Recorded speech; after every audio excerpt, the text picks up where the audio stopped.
I'll stand here offering words of encouragement. So I can activate the symbol. There we go. Go, doggos! Oh shit, there's guys coming from the other side too. Oh no, I hit my own teammates. Oh, that's a fail. Woo. Friends. Oh, Alistair just got rear kicked in the face. Oh, look at this. Yes! Go, old dude.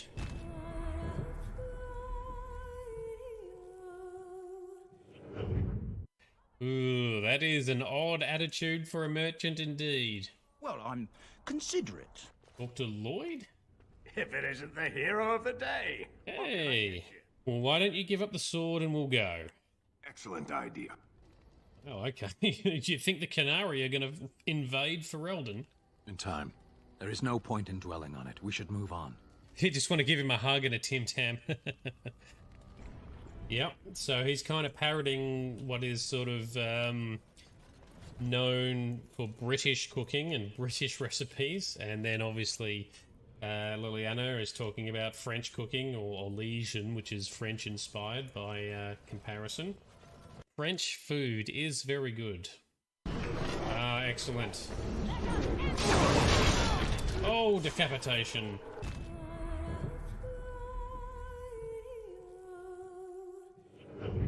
I'm off the edge. That'll do.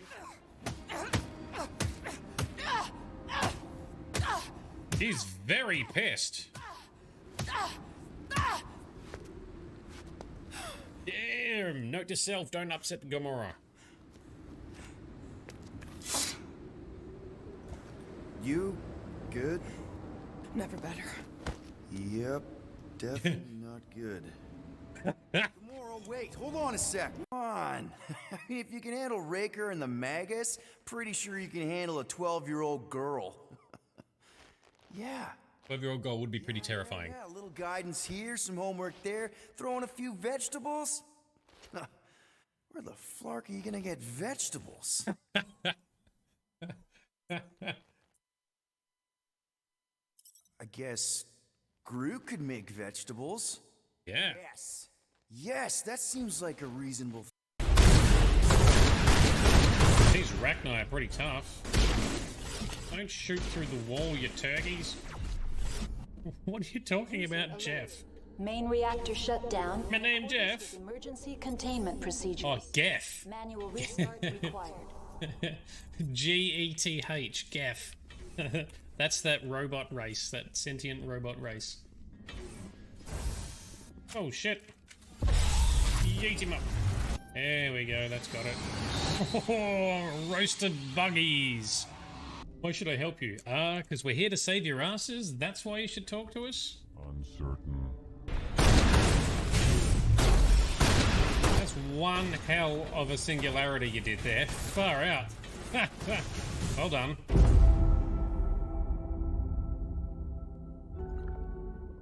Alright, thanks Radio Man from the 50s.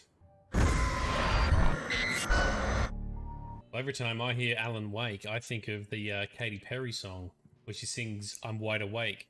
But I hear I'm Alan Wake. Let's go, Barry. Let's roll. What the hell was that about, Al? A nice deck. Good view. There, boy. I'm almost done.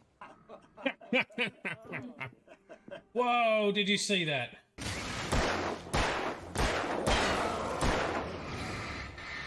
Reload, reload, reload, reload, reload. That's got him. Alright, now we're getting better at this. Suck on that. It's nothing worse than creepy shit going on and no one believes you.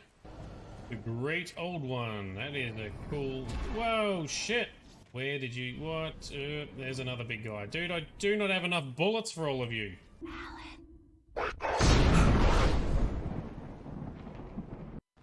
We're gonna have to go to and teach the Tevinter Imperium a goddamn lesson. Oh... And the Tevinters were the ones that started the friggin' Darkspawn in the first place in... Who are you supposed to be? Who are you supposed to be? Quick, get them, hurry! For this, Devera? Oh, this guy's a flog.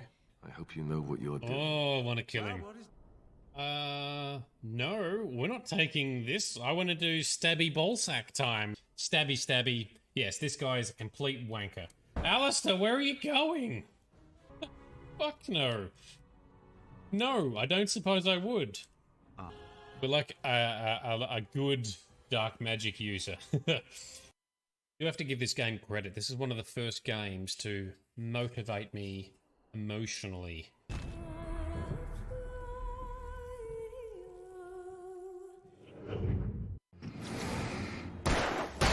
Big guy down. Ooh, you really want to put Cotton Eye Joe on there when you're destroying the zombies. That would be awesome, actually. Didn't Cotton Eye Joe? I've been married long time ago. Where did you come from? Where did you go? Where did you come from, Cotton Eye Joe? Face. Face again. Jeez, 3 to the face is a lot. What she said. Oh, man. That gave me an ab workout. Shit. I've been dodge diving, dip, ducking, and dodging. Alright, how many shots do you want? I need to sneeze. Oh, bad time for a sneeze. Yeah, it's a murder of crows. It's a literal murder of crows.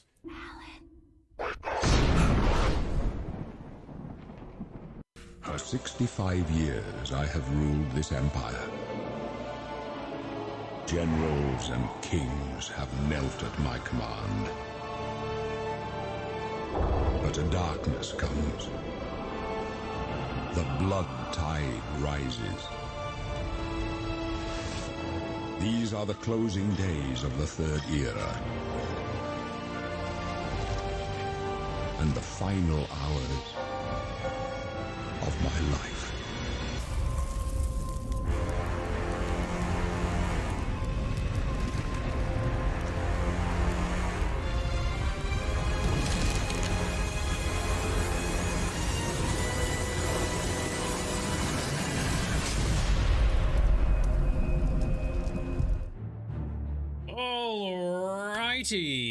Good morning, good afternoon, and good evening to everyone. This is Nerdedness. I'm Shade. How we doing? Apologies, we've started a few minutes later than intended. Took me a little bit longer to set up because now that we're doing mixed streams during the week, I need to remember to set up things differently for each game that we are tackling. But anyway, hopefully my audio is coming through okay. Might boost it a tiny bit, but do let me know if there are any issues, please. Frosty, awesome, thanks for coming along. And you have Lego Star Wars. Is that got co-op mode, does it? Because that sounds fun. I would be up for that at some stage. I'm hoping you're available for Friday when we'll tackle some Power Wash Simulator co-op again. Hoping we get some storytelling, dad jokes, and random riddles coming along from the likes of Moon, Vito, and Cookie. But we'll see how that comes together. And Petey, thanks for dropping in and coming along, man. Really appreciate you coming in to say hi. And thanks for checking out my YouTube the other day as well. Hopefully you like it. Now, to any other newcomers that might be tuned in, remember we do have a Discord server if people are interested in coming along and joining our community. On the community, we do have lots of memes, lols, game info, game chat, game linking up, occasional free game giveaways, but also amazing pet pics, fantastic arts and crafts from the community, and general chit chat. So get on, links are in the description if you're watching on YouTube or Facebook. They're in the chat on Twitch now. They're also on my Twitch profile. You can't not find it, just get amongst it. But if you do come along, just note that someone will have to verify you manually before you can actually post in the channel. So just be patient. It can take a day or so, but it's usually done within a couple of hours.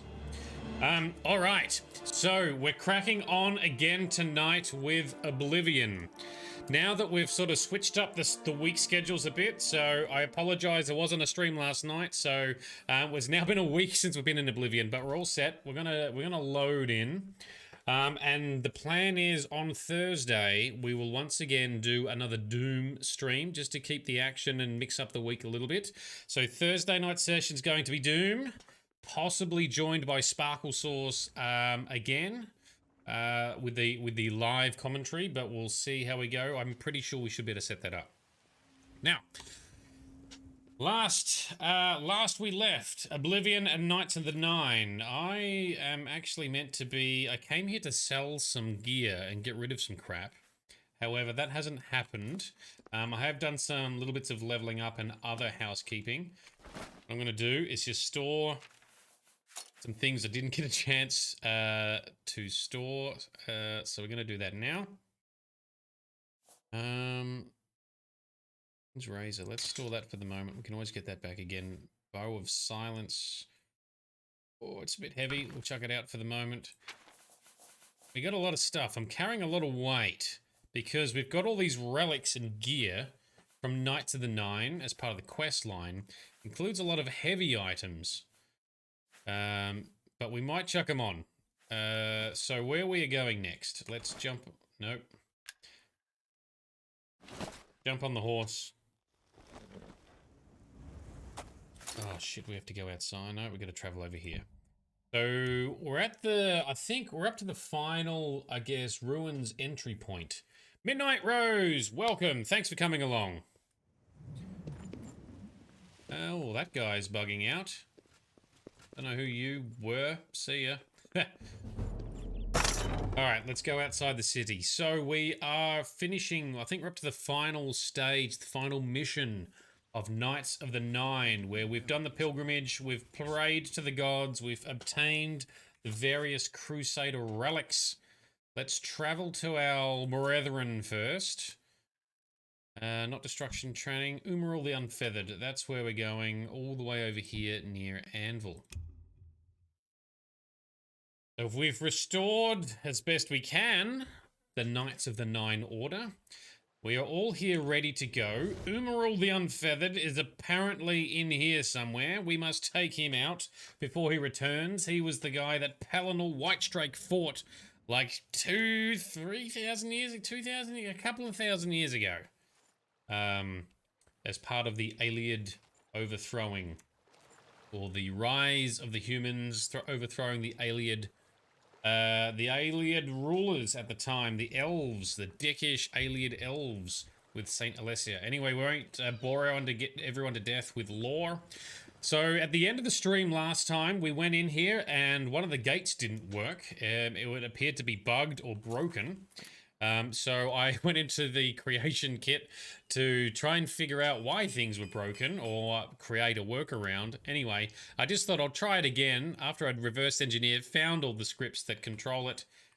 Looks pretty simple. That shouldn't fail. Tried it again and it worked. So we're just going to bust in, assuming it's all going to work this time. But all right, let us gear up a bit. Instead of using my gear, let's play the role. Let's pull it on all the Crusader pieces. Let's become the Crusader. Helm of the Crusader. Greaves of the Crusader. So many, is there boots? Was there boots of the Crusader? There must have been. There they are.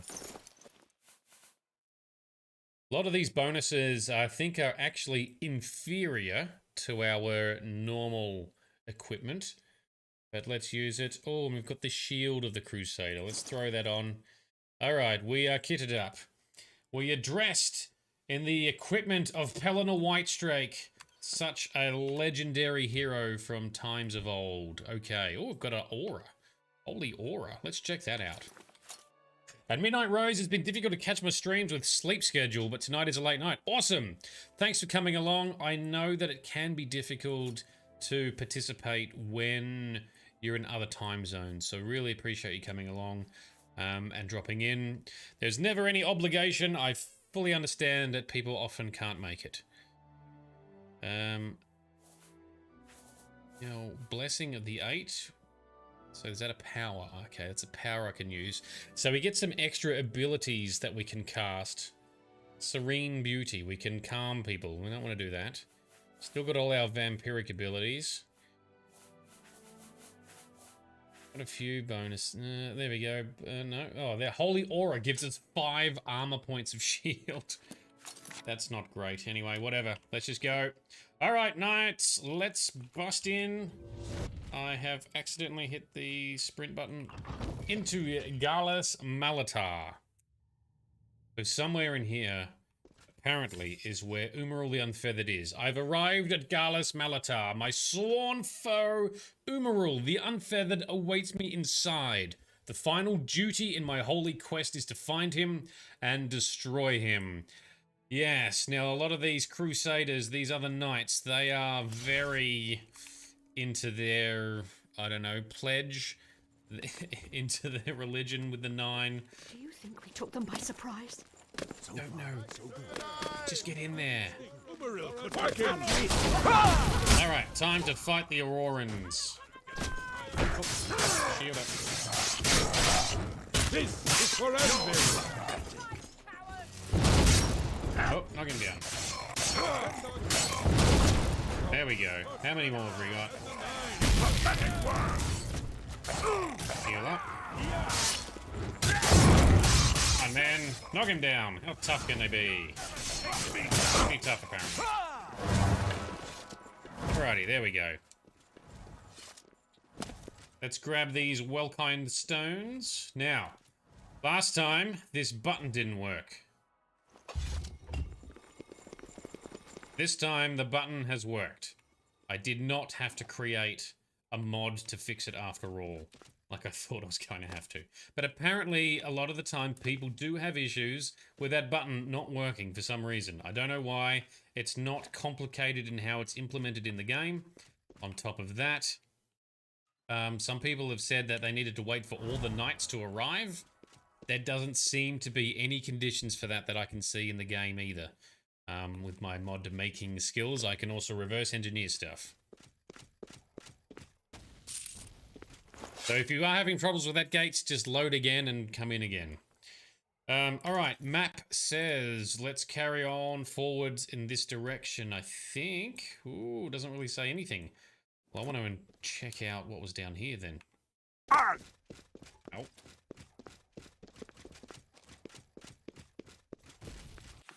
Oh, it's going to loop around a similar spot, is it? Oh, there we go. Ooh, I've taken a different path to the other knight, so I'm fighting them on my own. Alright, let's bring up my own army. Summon some Daedra. Slap him down. I need to remember as well that now that I'm using the Crusader sword, I only need recharging. Come on, we've got to focus on the same target. Stop switching targets.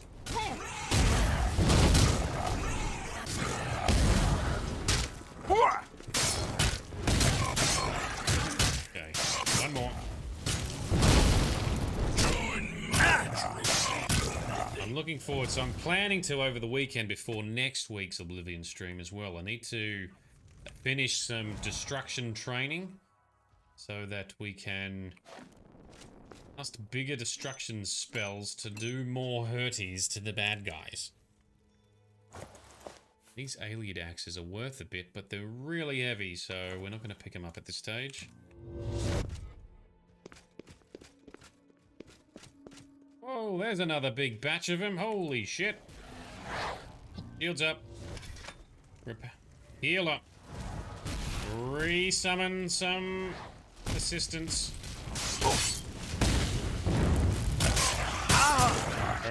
Maybe we should... Whoa, there we go. Heavy armor is increased. Days and weeks of constant use make wearing heavy armor tolerable, but not comfortable. You have learned to adapt to its weight and use it in combat. As a master of heavy armor, your plate mail no longer encumbers you at all when you are running or swimming.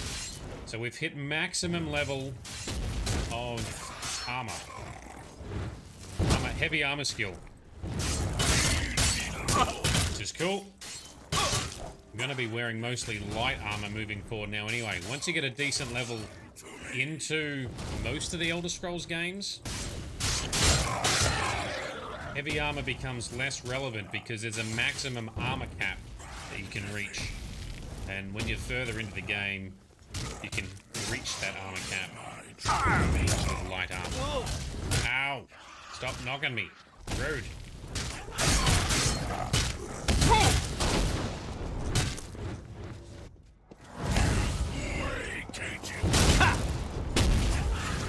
what we need to get is our agility upgraded so that we stop getting knocked and staggered every time we get hit when blocking.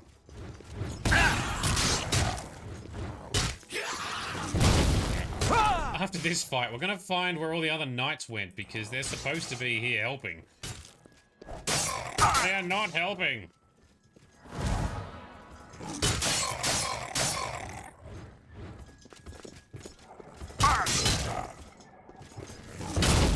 One down.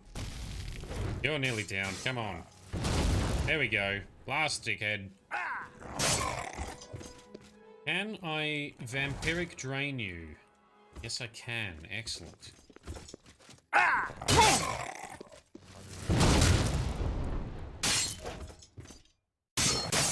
we can stagger him a little bit too. Even better.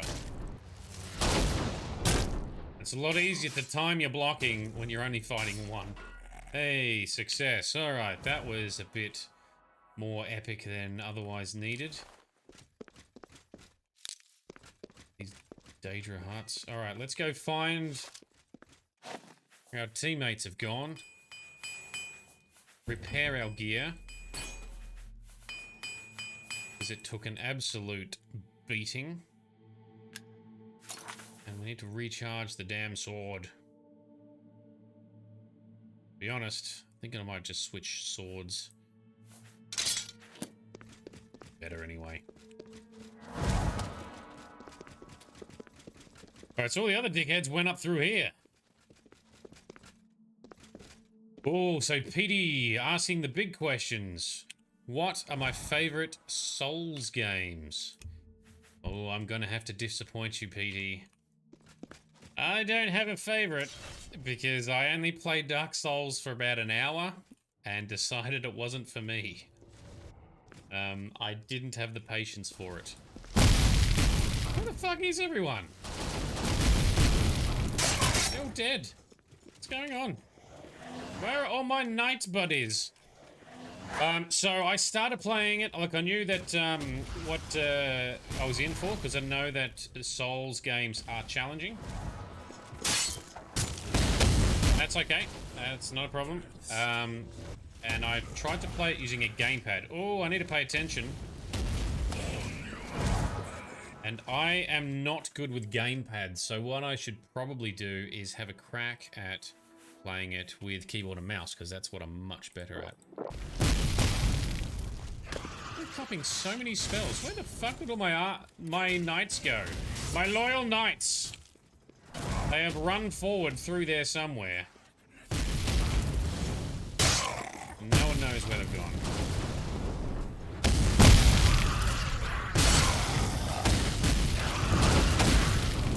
Heal up some more.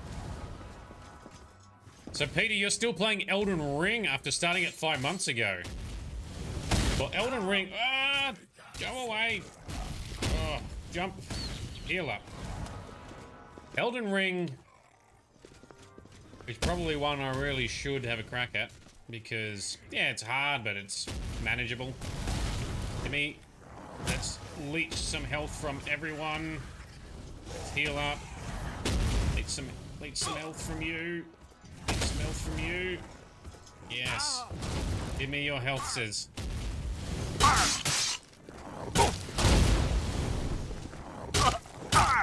Oh, such low on the health. This is where I should have just kept using my own gear, not this stupid Crusader gear. It's alright. We gotta play the role. Oh, there we go. That was not a success. Alright. Let's try that again, shall we? Frosty says you want a gamepad for that because Souls games on keyboard, they are not friendly ports in that respect. Yeah. Part of the challenge is I'm just not good with the gamepad. Well, I played Stray with a keyboard and mouse. I played Guardians of the Galaxy with keyboard and a mouse. They're both designed for gamepad. The games both tell you, you should use a gamepad. That's fine. I got this. Oh, the knights just ran past all of those. Stupid knights. I'll summon my own army. Because look how many there are. No way to do this otherwise. Pretty sure, although the gate didn't bug, pretty sure we've encountered some other bug. Let's just drain you, drain you, drain you, drain everybody. Yes, fuel me up with your healths. Give me your life force. Give it to me. I need it. Kick your ass. Oh, bitch slapped. Oh, rude. Get up. Why are we on the ground? Get up.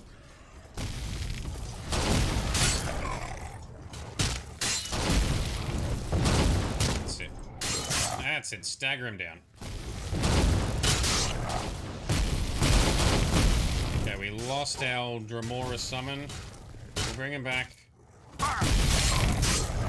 So I guess the lesson is, if you're playing this mission, you should just run through with your knights. Because I'm guessing the enemies don't spawn when your teammates run through.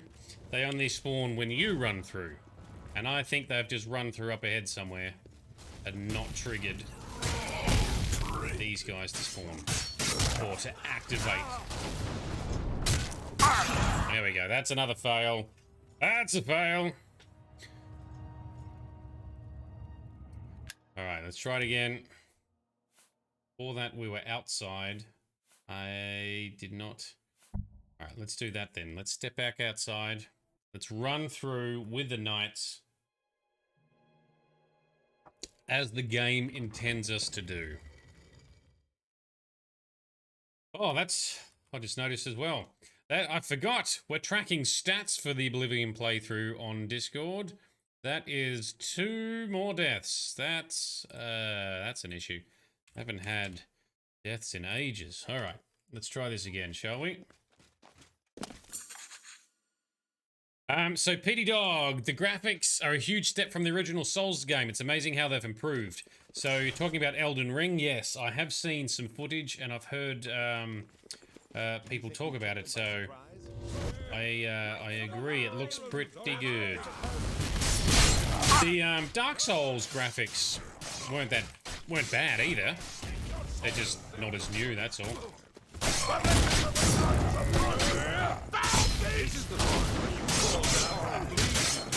Alright, that's better.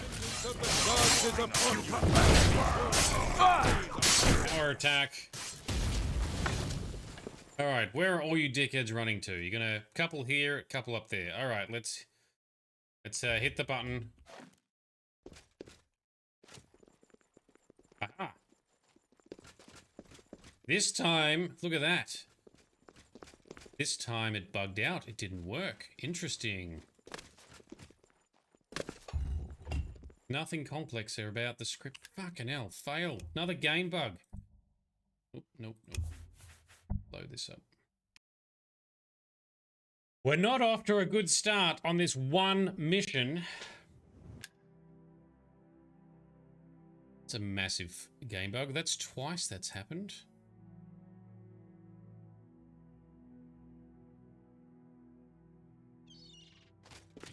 Do that again, shall we? So, Frosty, you're unwell. That's no good. Get on the cold and flu tabs. Bounce back. Get kitty snugs. That'll fix you. For audio and the man. So, Petey Dog, you've been playing a whole bunch of Elden Ring. How much further do you think you've got to go? Are you like halfway through? 3/4? Your master's days are numbered. Knights of the Nine. Knights of the Nine. And the Nine. That's it, Knights of the Nine. Slap them down.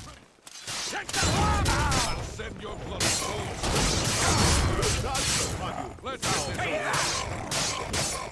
do your work. All right. We grabbed the loot. Are we ready to try again in pushing the button? Come on, game. Play ball. Oh, look at that. Fail. Interesting.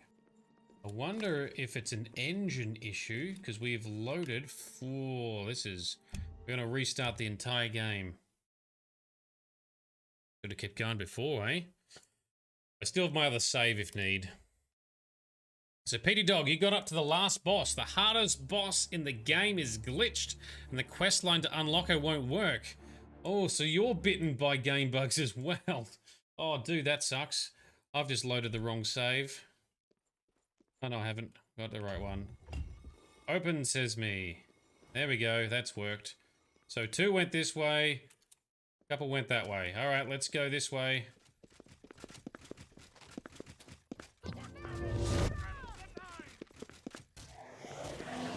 All right. Now let's fight together.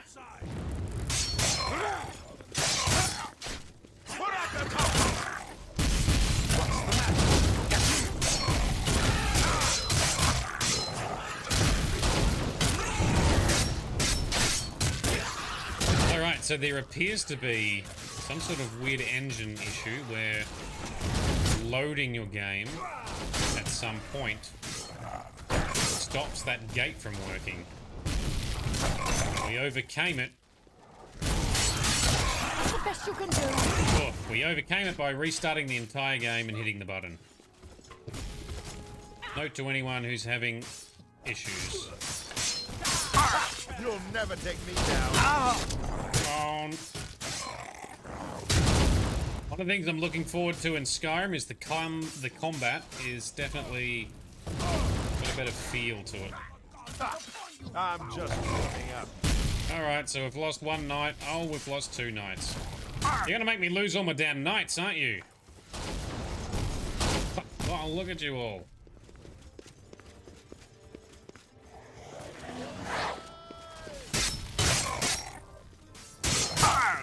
Oh, there's a guy down here. Help him out. Teamwork! And my sword has run out of charge. Let's switch swords. Die, her!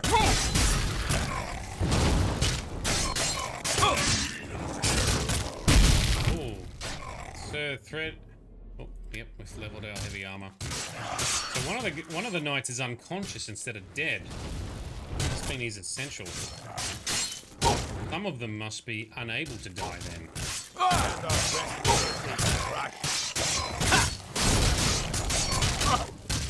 Oh, this is very clusterfucky with big battles. Oblivion is not good at them.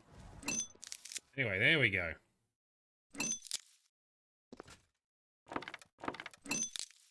And a Welcome Stone. Oh, fine. Nah. Pick it up.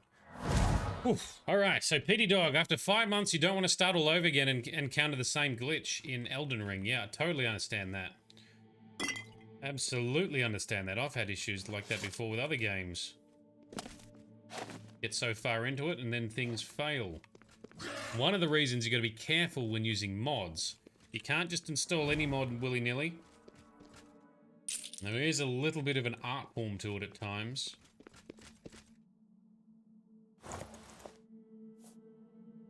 You dead? Just passed out. Thinking because I don't get the quick loot menu. Might not be dead, just unconscious. Anyway, I'm not going to take your stuff. Oh, that's very expensive looking. No, I will leave it. I don't need it. I don't need it. Let's go this way. Heal up some more. So Petey Dog, no. Mods on a PS5, absolutely not. But most of the games I play, I do mod. I either mod them for improvements or for graphical enhancements. So big focus around what I do, and this Oblivion playthrough is heavily modded to vastly improve its graphics. But yes, you gotta be careful with mods. That can break games if you do it wrong, depending on the game. Right, so you guys are all coming back, so that's good. Were there more to fight back here? Noticed a lot of you guys, I think, just ran past. Let's see.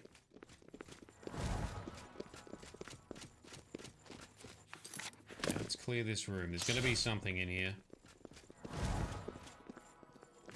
No, there isn't. Fine. Oh, no, here they are. Now they've come out. The nine have come for you, foul Umaril! Come out and Never take me down. Which ones are you guys hitting? I'll hit the same one. I'm on your side! This focusing fire is what you want to do in any game. Most of the time, something with 1% health hits just as hard as something with 100% health. Oh, pitch slapped again. Get up!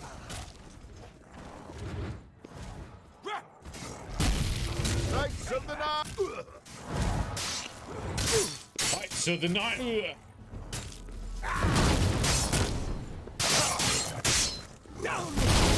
He's down.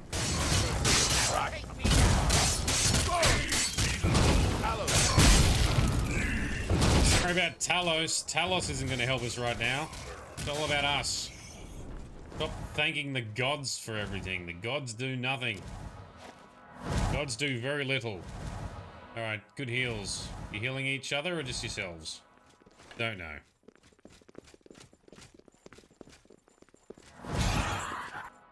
Let's do a big heal on ourselves. Let's put that away. You know what else we're going to do? Because the combat is hard in here. Time to use a vampiric skill I don't use very often. But I should. Need to come up with a better name for it as well. Jumping into stage 4 vampirism by giving us a bonus to all of our combat abilities. And our health, stamina, and magicka. Save game. Alright, we're ready. Let's go to the next section, team. Right ahead. Question for Sparkle Sauce, if you're still watching.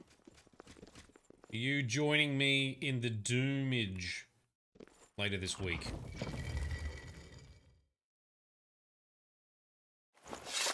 Alright, next section. Got a few knights. I think there's a bunch that are unconscious. I don't think they're dead, but I don't actually know.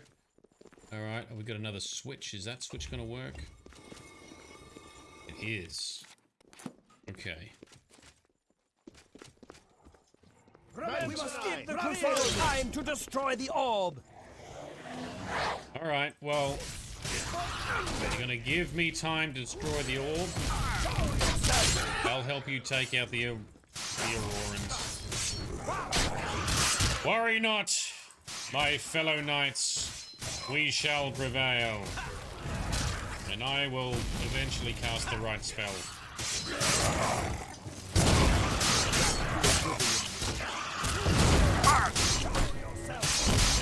That one's down.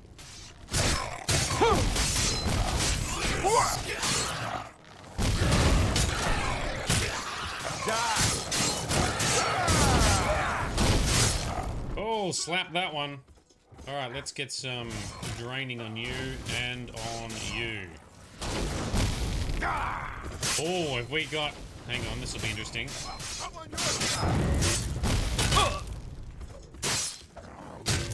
Are we going to have an infinite... There's 3 of them. Are we going to keep having 3 of them no matter what I do? That's an interesting conundrum. You know how I feel about infinitely spawning enemies? That's the wrong spell. There's 4 now.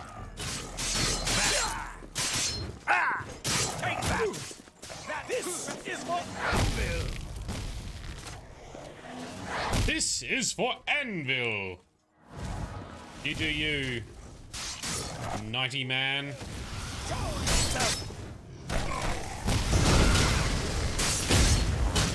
Oh, rude! I keep getting absolutely slapped down. Get up. How do I slap him down like that? Talos and the nine. That one's still pretty healthy. Get the weak one. I think I want to make... Oh, no, that one's back. So... Yes, they will keep either resurrecting or new ones spawning. The game says run forward, therefore, and break the orb. Okay, you guys fight all of them. I'll figure out how we're going to get up there and break the orb. Sparkle Source is in for Doom. Excellent.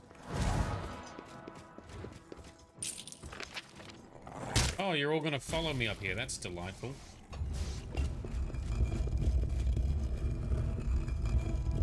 Don't know what that button just did. Oh, it's putting convenient stairs up. Alright, cool. Destroy orb!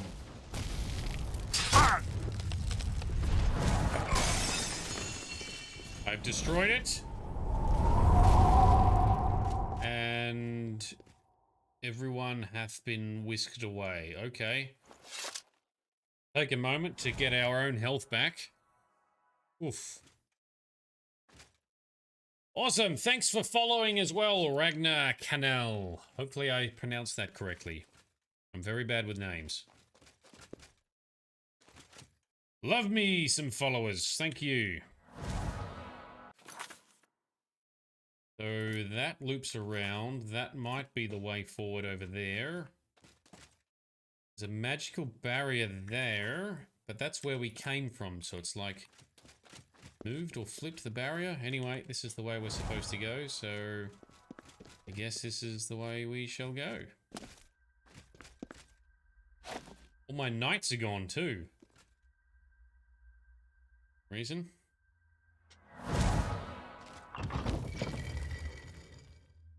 Deeper into the ruins. To a hard save.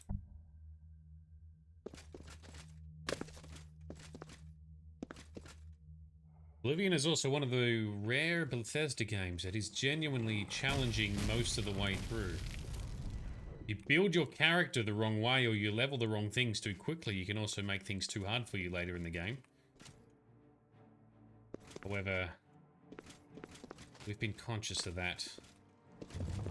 And this is just genuinely a difficult dungeon that we are in. Shields up, and we're gonna have to fight these. Yep. Ooh. Where's mine? There we go. Ah! I forgot. I need to repair after all this combat too. Oh.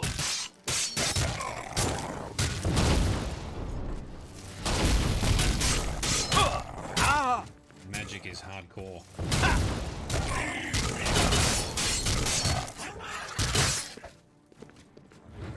Block it. That's it. Block it and stagger him.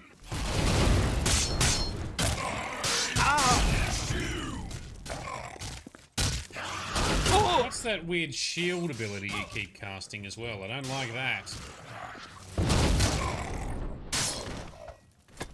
Alright. He's down. Ebony Ring. Yep. We'll take that. We'll take your heart. Oof. Heal up. And repair.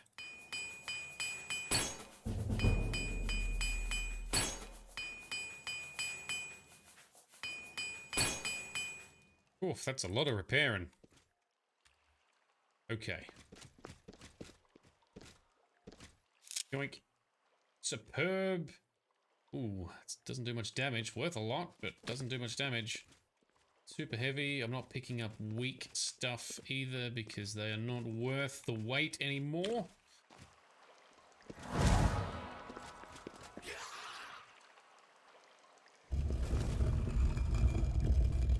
Ooh, things are igniting and whoa! Is that Umaril? That looks like a big dude. That looks... He looks epic. What does Questlog say? It just says that he's in here. Are we gonna talk?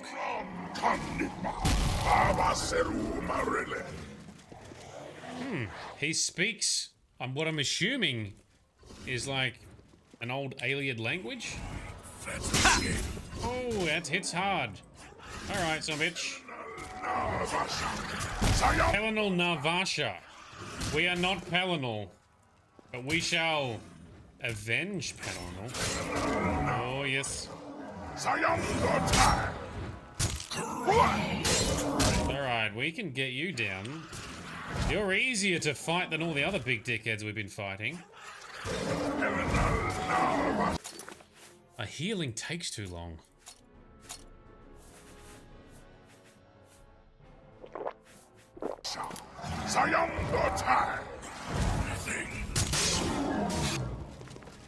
Oh, he took out my... Oh no, he just knocked him down. My Dremora. Ah, I've destroyed Umarul's physical form. If the prophet told me true, I must cast the blessing of Talos on myself, and I will follow Umarul's spirit to a place where he can be destroyed. That's right, so I forgot. So this is Umarul, who was in cahoots with one of the Daedra, and thus became part Daedric himself. But whenever you kill a Daedric being, they don't actually die.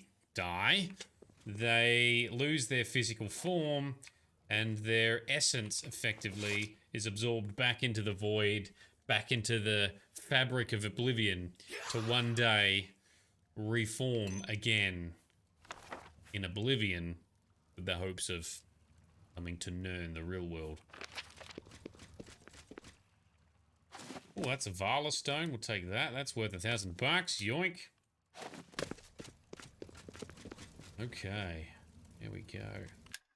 Save. So, PD, one of your games on your PC will not work and the monitor makes a weird high-pitched noise. That's no good. And the screen goes black. I think it might be because the graphics card asking... asking some... Oh, thank you. I appreciate you think I'm smart. It's possible that it's trying to render at a resolution that is too high. This especially can happen with older games if they misdetect the resolution you're trying to run at. If you can find a settings filed heat, try and set it to a lower resolution, like it's, what is it, 1920 by 1080? Instead of, it might be trying to go higher than that. That's a guess. But it depends on the game. What game is it?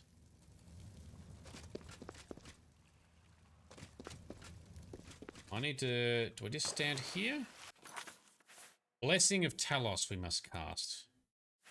Blessing of Talos. 30 seconds in self. Fortify strength, endurance, train speed. Probably should have done these earlier because it's a little bonus we can cast. There we go. Okay, are we entering a spirit realm? We are.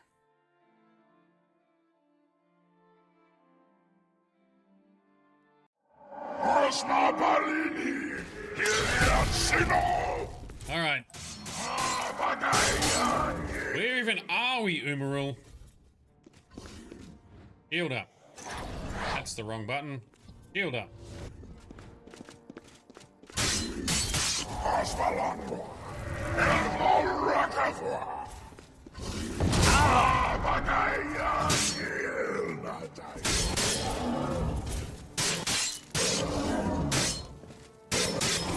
Yeah, not too tough. I can take you out. I like your spiky armor though, I want that. Oh, yeah, I got magic too. Oh, and we both fall. But he is dead, and wow, we are way above the city. Have we completed it already? Oh, and we are back with our dudes. Okay. Umarul is utterly destroyed. I have completed my holy quest. Crusader, arise. All right. Stand and face the light. Breathe again and receive your reward. You have completed your divine task. You have restored the order. You have defeated the enemy of the Nine. The order shall serve as the sword and the shield of the Nine in the dark times to come. We owe you a debt of thanks. You have succeeded where we could not. You and your knights have held true to your purpose. At long last, our purgatory is at an end. We go to the glory of the Nine, to serve in their host in the life beyond this one. You may call upon our spirits when you need us. Simply pray at our tombs, and each of us will grant you a blessing from the Nine. May your sword serve the Nine all the days of your life, Crusader. Farewell.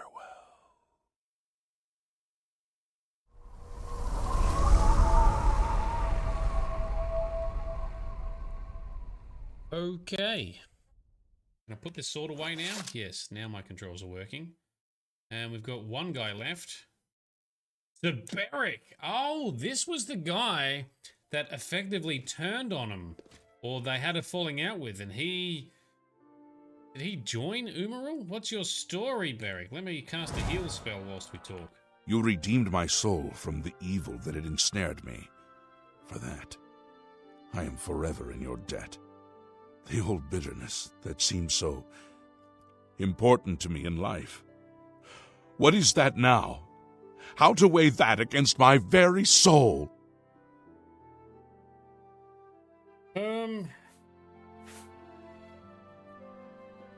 Well, I don't know if these topics are going to be relative to what you've just said, but, what say you about the Knights of the Nine? The Knights of the Nine stand together once again. I would not have thought it possible. We owe you a great debt. Okay, and for some reason, Sir Caius? The evil took hold of me the day that I slew Sir Caius on the Priory steps. I baited him, knowing his temper, and then I killed him when he drew against me. I killed him in cold blood with the holy sword itself. I could have disarmed him or wounded him, but a cold pride had taken hold of me, and so I slew him and went to war and never returned. The evil grew upon me until I became cruel, a tyrannical ruler, a terror upon the land. In death, evil held me even tighter than in life. Thanks to you, that all is behind me. Sir Caius and I will go to Etheria side by side, as of old. The gods are truly merciful. Are they, though? The gods are truly a bit vacant and... I don't know, I'm not convinced. Everyone praises them with so much, but they don't do a lot. I took the sword down with me into evil. You have redeemed us both. The gods smile on such deeds, noble knight. Yes, because he had the sword, and it was corrupted. And so we got it re-blessed by Talos. Alright, see you, Sir Beric. Go. With virtue. Yeah, this guy needs some vitamin C. Sure does. And some sunscreen. Okay, so done, I guess. Pete, so Valorant you've got issues with you. I don't know much about Valorant's config, but I'm guessing if your screen is black and making a squealy noise whilst you try to run it, the game is trying to use an invalid screen resolution. I'd look up trying to find ways to change it outside of the game via like a config file or something. Hit me up, I don't know, on Discord later. I'll see if I can help. Okay, so we are finished the Knights of the Nine then. That was anticlimactic, as I thought it would be. What does this armor stand do? This stand is specifically built to hold the Crusaders' relics. Place all the relics. Put all of them on there. I'm not going to use them because my stuff is better. And now I'm buck-ass naked. But that does look good when it's all together. I'll give him that. Let's put our real gear back on then. Most of it's called shady something. So Shady, Strength, Cuirass, Gauntlets of Strength, Greaves of Agility, or Boots of Fire Shield, and I think I'm already wearing an Amulet. Spellbreaker, because I love Spellbreaker in both Skyrim and in Oblivion. There's a hood. Blade Turn Hood. This is a cool-ass hood. My gear doesn't match, but it looks good enough together. And it is very effective. Healer. Alright, it is the middle of the night, which is good because we are in stage 4 vampirism, which means sunlight's going to hurt us. So let's go outside and find someone we can feed on.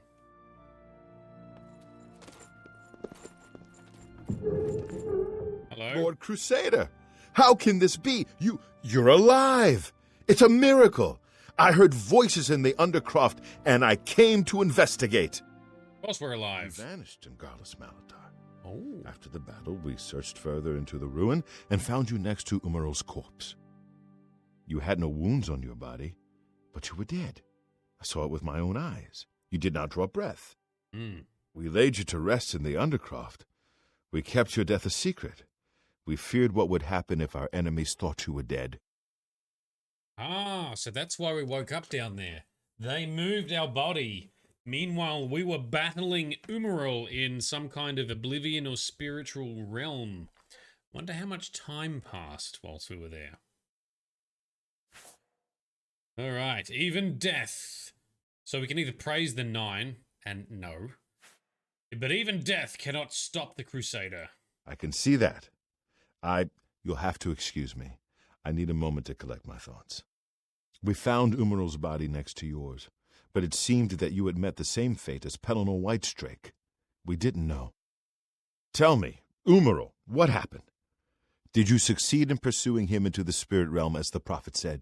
We did, yes. I have severed his very soul. Then he is destroyed. Yes. We've won. And you're alive. I have to tell the others. Yeah. That's it. Oh, he's gonna wake him up.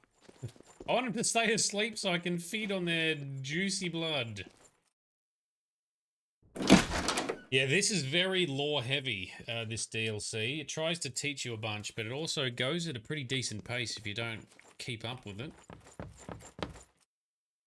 Right, where are the others anyway? There's no one sleeping up here. Or here. Are they in the chapel, maybe? How many survived? It's a lot of... Knights of the Nine, hear me. All of them. Today we have witnessed undeniable proof of the strength and the might of the gods we serve. Slain in battle with the dread Umaral, by the grace and mercy of the Nine, the Crusader lives again. Yeah, totally. How can this be, you ask? What of our foe? What has become of Umaral the Undead? Umaral has been slain by the Crusader. His very spirit cast into the void and destroyed for all eternity. He will never rise again. Let us give thanks to the Nine. By their power, the Crusader has rid the world of Umaral forever. Hail the Lord Crusader! Yeah! Crusader is arisen! Thank you, thank you. Oh, no, I don't get to do my own speech. Yes, alright, as you were. Go to sleep, I guess. Oh, we've got to go. We can harvest some stuff. Still haven't quite maxed out my alchemy yet. Getting close. 96. Alright, let's go back inside. We need to feed before the sun comes up. Alright, so a little bit anticlimactic, but it's kind of about what I expected. Follow a bunch of religious nuts, team up with them to fight an enemy from days of old. Not much else takes place. Everyone's going back to bed because it's 4 AM. I don't know what they're going to do now, whether you can command them to do stuff like you can with some of the DLC player homes. Alright, let's see if we can feed. They just called a Knight of the Nine, so they don't even get a name. Ooh, don't kill, just feed. Better. Might extract.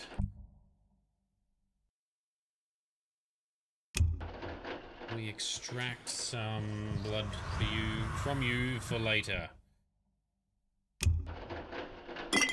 Yes, we can. Alright. This is handy. Let's get one more batch. Alright, Knights of the Line DLC Dunsky. Next up, we shall continue doing some city quests. So our inventory is looking okay for now. Let's pair our gear. That's good enough. Nothing else for us to do here, I don't think. Let's go. So let's do some quests around the Imperial City. So the next major plan of our playthrough arc I've got is we're going to do a bunch of city quests. Let's try being heroic. We've now gone from being a bit devious with all the Thieves Guild, Dark Brotherhood assassinations, and then Daedric quest lines all done and behind us. We cleansed our infamy. We cleansed ourselves with our pilgrimage. Become the Crusader for the Knights of the Nine. We've taken out Umarul. Maybe we can be a good hero after all. Where is infamy? 0 infamy, all fame. Bring us the map.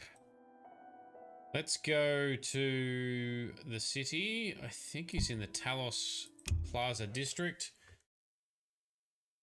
A while ago, Umbacano gave us a quest to collect a bunch of statues. I believe we've got the last statue in our inventory. So I collected it ages ago. Let's go hand it in to him and see what else he might have for us. And then let's suss out what other quests may be around the city. Let's get into some of the local lore, local rumors, local events. The trainings... Nope. Collector, there we go.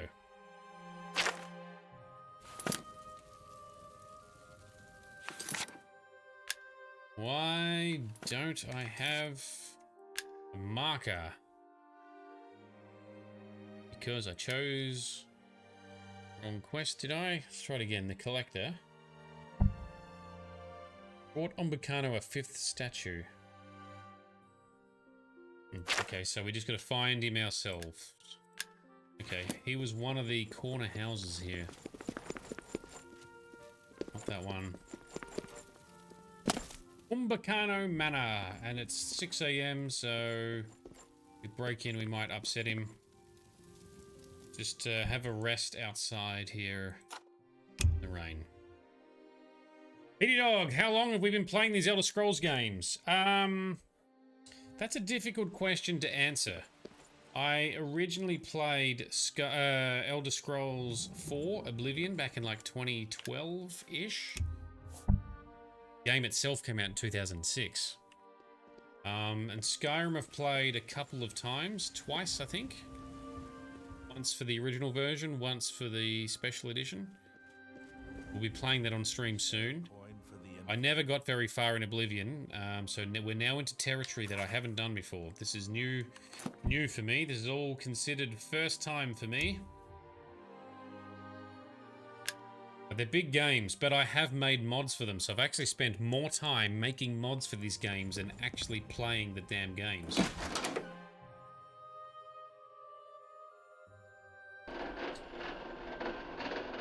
Good to see you. You really fought that Umaril creature in the sky over the Imperial City? I did. I would have liked to have seen that. How did you hear about that? Where's Umbacano? Shall I show you up? Yes, show me to Umikano straight away. Very good. Please follow me. I shall. Yeah, so I need to do some more updates on my mods for Skyrim, which I'll be doing before we play Skyrim. I've got a couple of mods I'm partway through making for Oblivion as we play it, one of them being my vampire mod. That's coming along pretty well. By the time these episodes hit YouTube in a high-definition edited form, they'll be live. There'll be links in the description below. Umbacano, my man with the pointy hair. Ah, yes. My treasure hunting friend. What can I do for you? I have more statues. Yes. Have you found another statue for me? I have, yes. Well then, you have work to do. You'd the best wrong button. be on your way. No. Statues. Yes. Yes. Here you go. Well done. Here is your payment, as promised. Thank you very much. Now, you've previously mentioned another task. What tasks do you have? You have proven yourself more than a simple grave robber. I believe you can handle a more complicated assignment. Are you interested? Yes, tell me more. Excellent. Here, take a look at this sketch. The ancient text referred to this site only as the High Fane. Do you know it? I absolutely do not. It does not look familiar. I'm not surprised. I have not been able to find any modern reference to it. Still, the architectural detail is distinctive enough. It may still be recognizable. Okay, so what am I supposed to be looking for? The High Fane dates from the late Aeolian period, following the fall of White Gold Tower, a very troubled time for that ancient people. A time I find most fascinating. The drawing on the bottom of the page I gave you depicts a carved panel from the central chamber of the High Fane. Okay. I believe this carving will shed new light on Aeolian history. If I am able to examine it closely, I would like you to retrieve it for me. Okay. You will need this as well. It is the key to the inner chamber of the High Fane. Where did you get this I shit? part with it reluctantly, so guard it well. It is what began my search for the High Fane many years ago. All right. So we acquired it. What else can you tell me about the High Fane? Your first task is to locate the ruins of the High Fane. I believe it must now be known by a different name. Well, that's what we shall pursue. Take Called care. something else. Yes, thank you, Umbacano. Treasure hunting in Aeolian ruins. That's what we're doing now. Sounds good. So Petey, how far are we through this this game? I'm not sure, is the short answer. I'm going to guess approximately 60% through. So one way to judge it might be our level. We are level 24. The level cap is 50. You can't go over level 50. But you can't always get to level 50 depending on certain leveling choices you make as you play in terms of your major and minor skills and what you actually level up. I guess about 60 to 65% of the way through, I think. You must be Umbacano's new plaything. Well met. I am Claude Marek, another pawn in Umbacano's game. Oh, tell me more. I always enjoy meeting my rival treasure hunters. What? Did you think you were the only one? Come, let's have a drink together. Have a drink together, eh? What could go wrong? We are opposing treasure hunters, are we? And Bright, I keep thinking the same thing. Umbacano, the, what is it? The adoring fan, everyone with that pointy, weird hairstyle looks like the Trolls figurines from the 90s.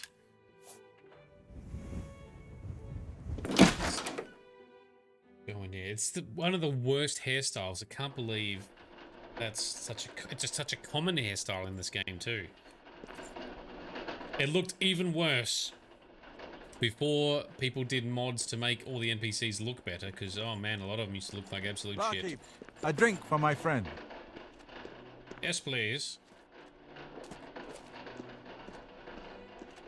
Can we sit? Can we talk? We're too far away. I can't talk to you. Now then, I propose a toast.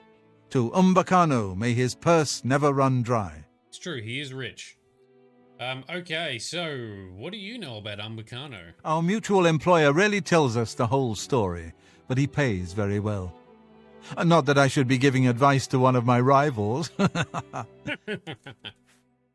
Okay, what about the High Fane then? You know what? I will help you.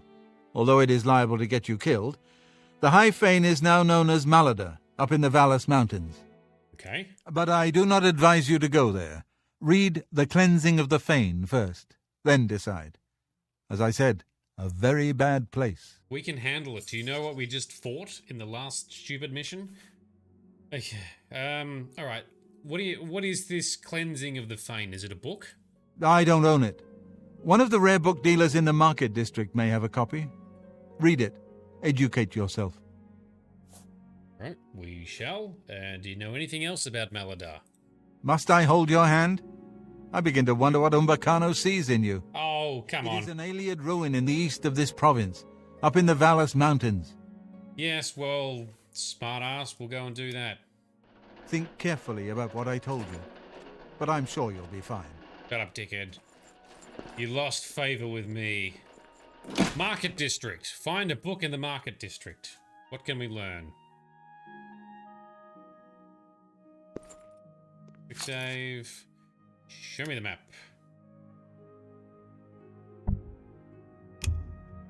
Oh, is there even a bookshop in the Market District?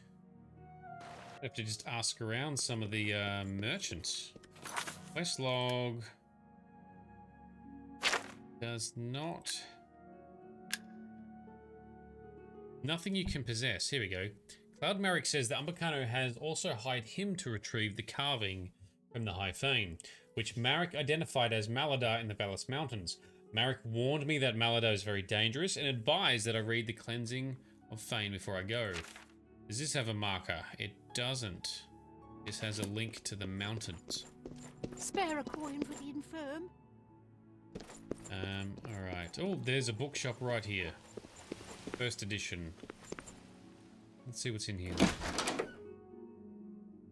I can't help but be suspicious that Cloud Marek is going to turn on us at some stage, which will be hella stupid, but let's see. Fintius. What can I do for you, Sir Knight? Oh, Sir Knight. What do you got to I sale? offer the finest goods and lowest prices in all Cyrodiil. Cleansing of the Fane. That's what we want to buy. Yoink. That's a good deal. Yep. Sure Tell your friends about me. Thank you. Good day. The Frosty, when a kitty wants snug so bad she near socks you in your she's like slapped you in the face. Give me attention, says Kitty. Well, hopefully she makes you feel better anyway. All right, so book action.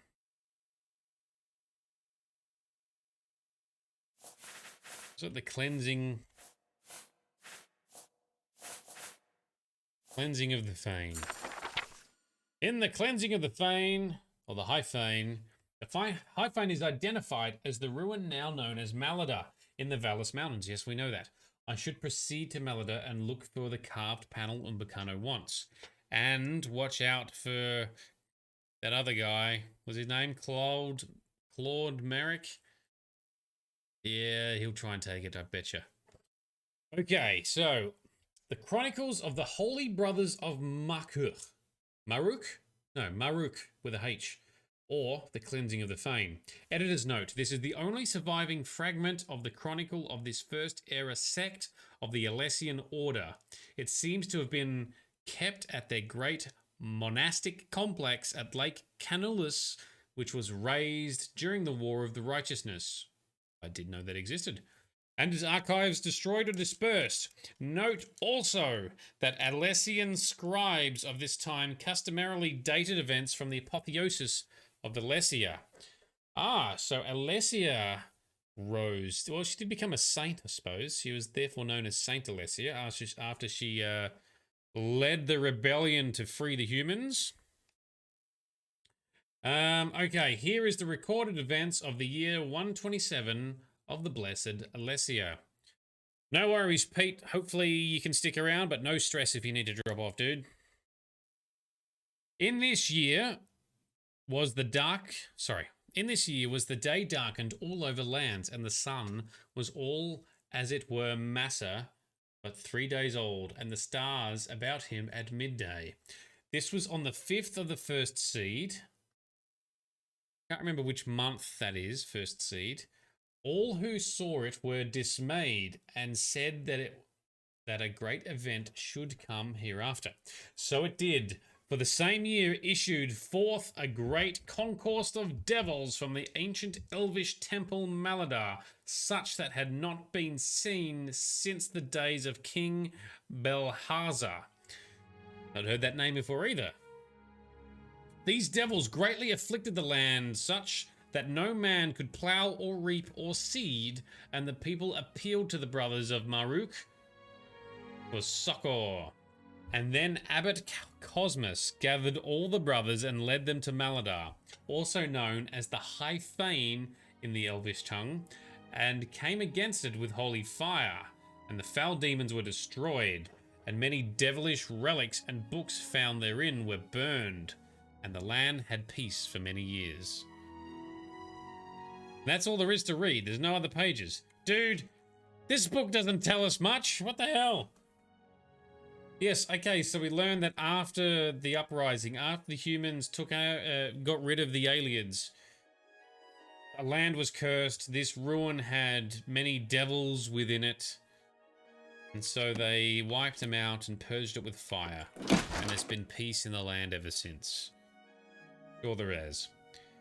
Alright, well, that's where we're going. Let's go to the bad ruins, shall we? Go fight some stuff.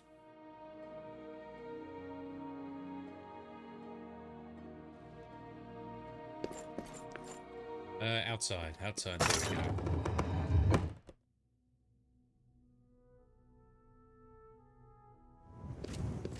What is it, citizen? Nothing. Where's my horsey? Shut up, Godman, get on my horse. Okay, so, give me the quest, show me on the map. It is all the way out here, Maladar. We have not found that location. We can go to Sundercliff Watch. We've been there. Let's see if we can run across the mountains to this ruin. Does not look easy to get to. Never fear, we shall have a crack.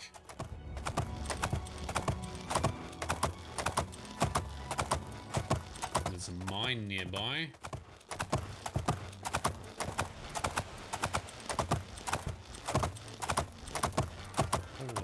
It's an abandoned mine. Check that out another time. What the hell was that? Something shooting. Oh, there's imps down there shooting lightning. Oh, I cannot be bothered. I'm not fighting that. I've got real shit to do.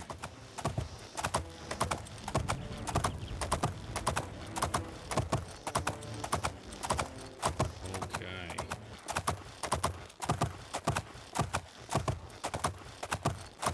Here we go. Those would be the ruins right there. We found Maladar. Good horsey.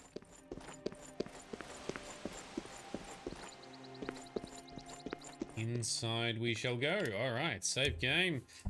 Let's go into these very dangerous ruins and find this weird carving for Umbacano. And watch our back. Sneak through here. What have we got? Why is there a mountain lion? He did not like getting slapped in the back.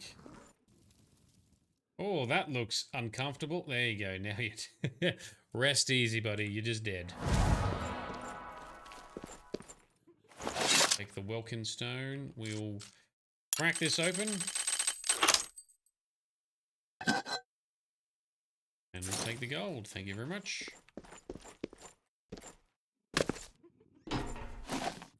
thing that does bewilder me a little bit is how these Ayleid ruins have been here for a couple of thousand years.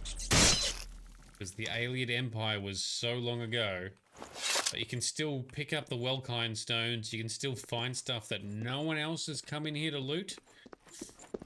Not complaining because, you know, gives us the loot. Pied monkey, impressive yoga pose by that lion. Absolutely. Can only be achieved with a decent amount of death. Otherwise, not possible to achieve said pose. You need such inner peace that you're not even alive. Oh, I heard something. It's a bear. There's a bear in there. And a terror as well. There are people with games. Stories to tell.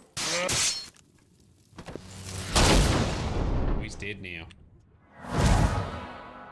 Downward lion. It was the dead downward lion pose. Yes, you're correct, Tide Monkey. Very difficult pose to accomplish. Ooh. Alright, we got a Spriggan. Spriggan's creepy. Make lots of creepy noises. Oh, they heal a lot. And they summon and control creatures.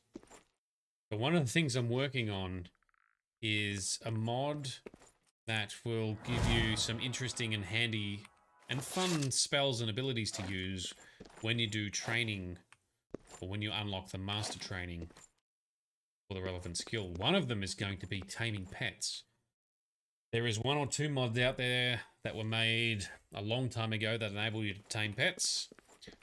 I think, I don't know if they still work very well, but I'm going to do my own version of.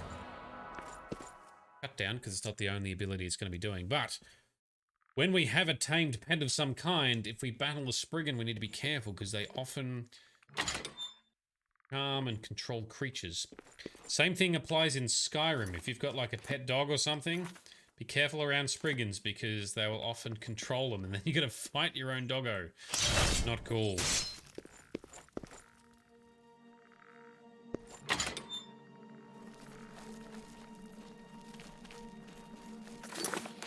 Checked all this out. We're back there again. Okay, this is a very confusing section here. Here there's a skeleton nearby somewhere. Weird. Oh, we've got traps shooting at us.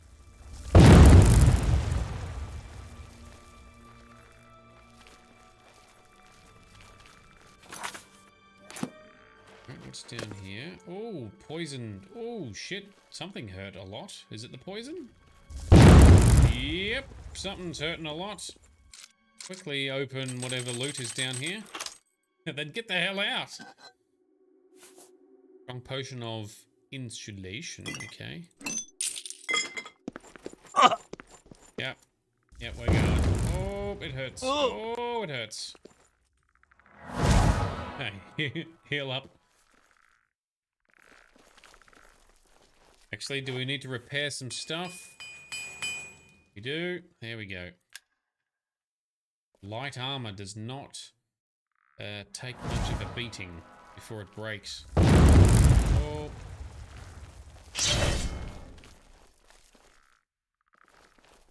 Is this a will-o'-the-wisp? Yep. Another annoying spirit. There we go.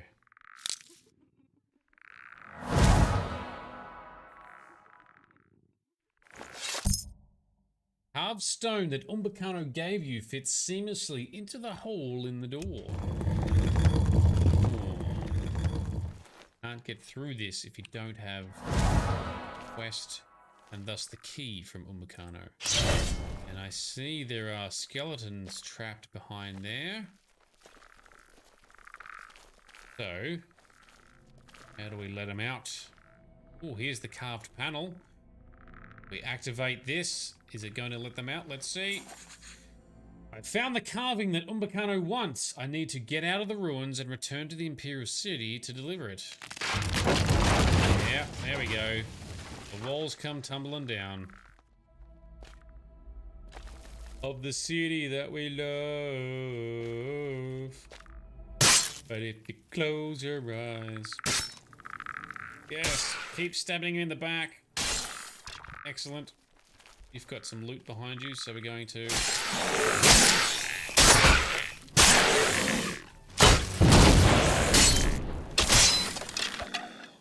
Write these down. Take all of that. And that looks like Frosty's favorite enemy. A leash. Shield up. Heal up. Sword out. And in we go. Sneak up on him. Sneaky, sneaky. Yes.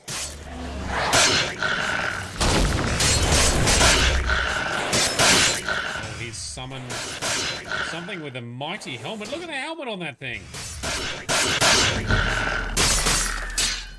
Let's fix it. Staff of Greater Dispel. It's worth a bunch. We will sell it.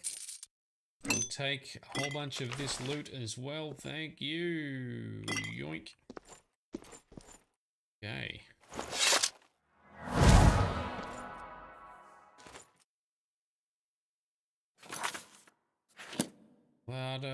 Almerisil.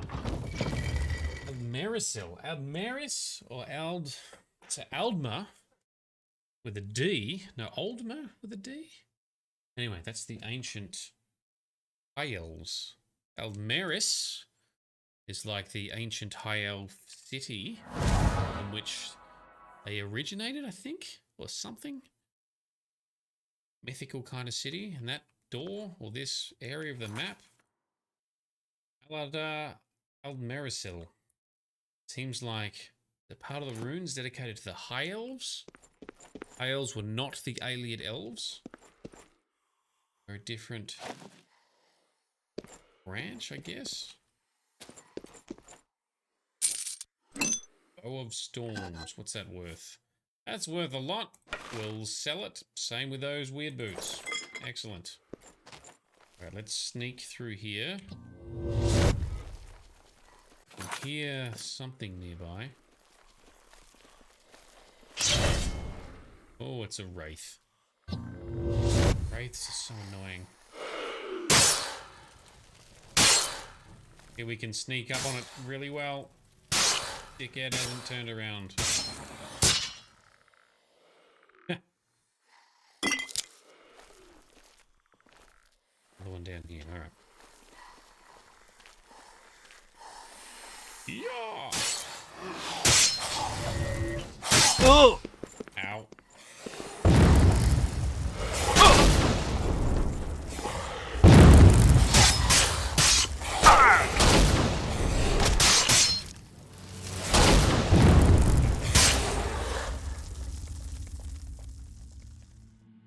So players and veterans of these Elder Scrolls games, tell me, what mods do you love the most, or what do you wish that there was a mod for that you haven't been able to find? I was interested in people's desire for certain mods. I'm very interested in mods in general. I create some. But what is interesting is how different people want vastly different things. Some people want to do mods because they want to completely change the game, keep it interesting because they've played the game so much. Others wish to just enhance the game. Others wish to have mods to make them more powerful because they love feeling strong and the power fantasy that often comes with games. Right wants never-ending inventories. I reckon Grizz would agree with you too. Griznak loves to loot everything. Never-ending inventories. Yep, that's fair. I think there was a game, was it Gothic 2? I remember playing that a long, long time ago. I think that had an infinite inventory. It was like slot-based, but when you had lots of things, it just took you forever to scroll through it all.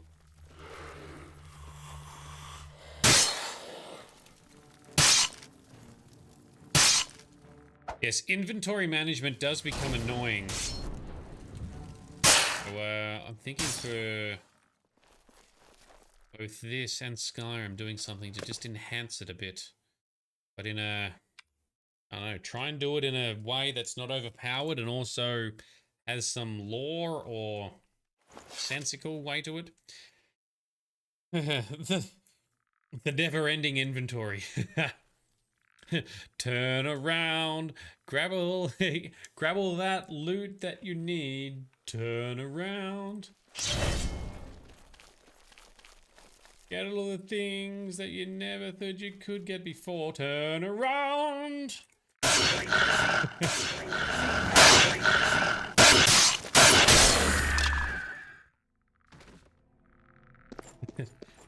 It's actually relatively easy to... Whoa! Whoa! Nearly got yeeted into the spikes above. Not today, Sir Stony Trap. Not today. So making a mod that gives you infinite inventory is actually not difficult. You can whip that up pretty easy. Feel a bit overpowered though, that's always the challenge. You can ruin things for yourself if you make it too easy. But inventory is one of the most annoying things to try and deal with in these games. Oh, I should have kept sneaking so this guy didn't see. Which one's the real one? This one. Knowing how these skeletons seem to be able to just summon additional skeletons.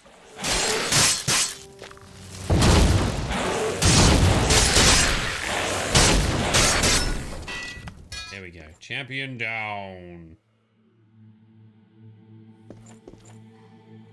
Right.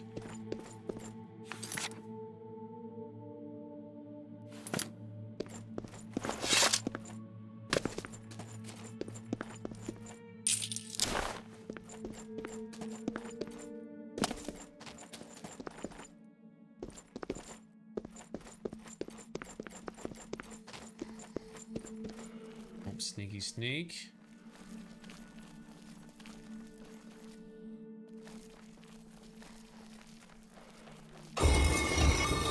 Why you'd have a gate with a button right next to it? It seems...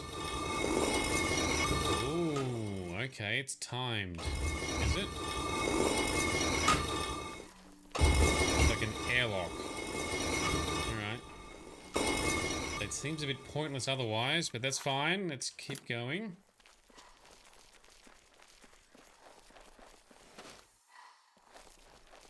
Here. Ah, there you go. I could hear this wraith in here. Make this thing, we sneak up on the wraith.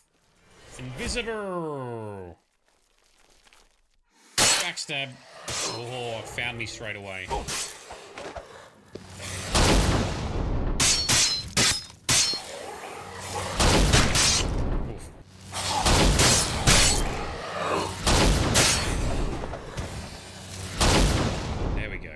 So, let's do a repair.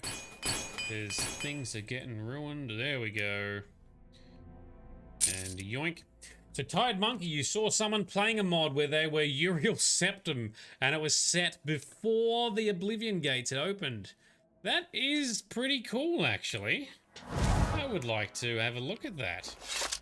Play as Uriel before, as like a prequel to the start of this game. That's a cool idea. If you think of what the name of the mod is, please let me know. That's given me something to look at over the weekend if I can find it. I'd love to learn more. Be fun, especially if you can like command stuff and play the role for a little bit before ultimately dying at the start of this game. Ooh, okay, so here we go. Spriggan. Creepy, laughing. Lots of powers. Spriggan. Oh, we got her down before she healed anything and before she summoned anything. Oh, that is not ladylike. An unladylike Spriggan. Well, that's because they're not ladies. They are spirits. Ebony shield. Yeah, we can carry it. We've got room. Yes, Tired Monkey, if you do find it, yeah, awesome. Let me know. So we've just kind of done a loop. This didn't really lead anywhere apart from... Whoa, okay, there's a dead rat.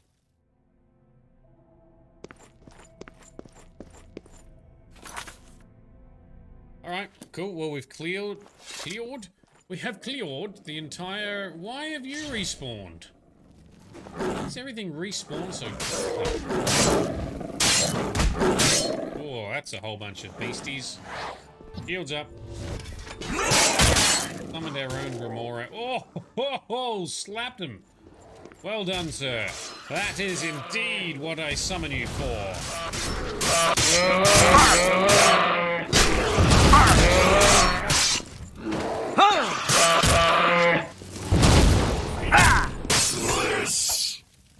Done. Well done. Good job.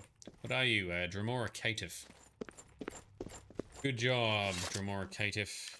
This the way out? Yes, it is. So, Tired Monkey, you found it. Play Azuriel Septum. Well, that's a very descriptive mod. That makes sense. I'll have a read of that later. Thank you very much. I love mods that introduce a cool idea. That is definitely a cool idea.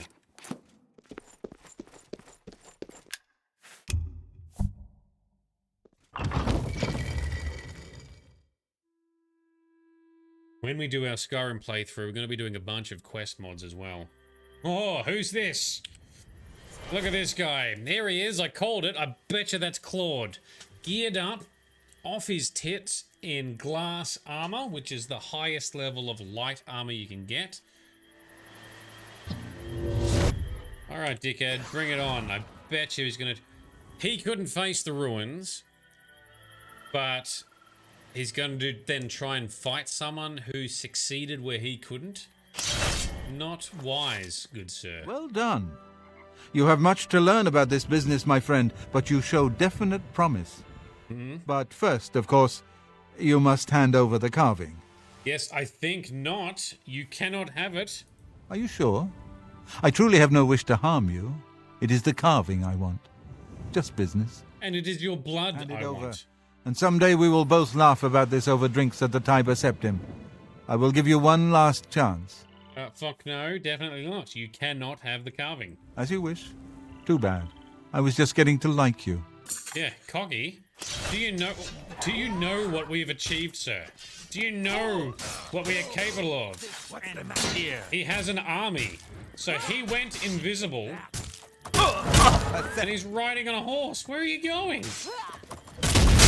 What's going on? There's a psychopath on the loose! Ew. Well, my horse is in the mix. His horse is in the mix.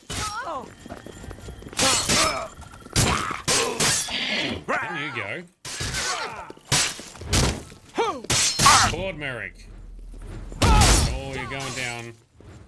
These guys look like a bunch of mercenaries from the Roxy Inn. Interesting. Interesting. Oh, I thought that was my Dremora as well. That appears to not be my Dremora.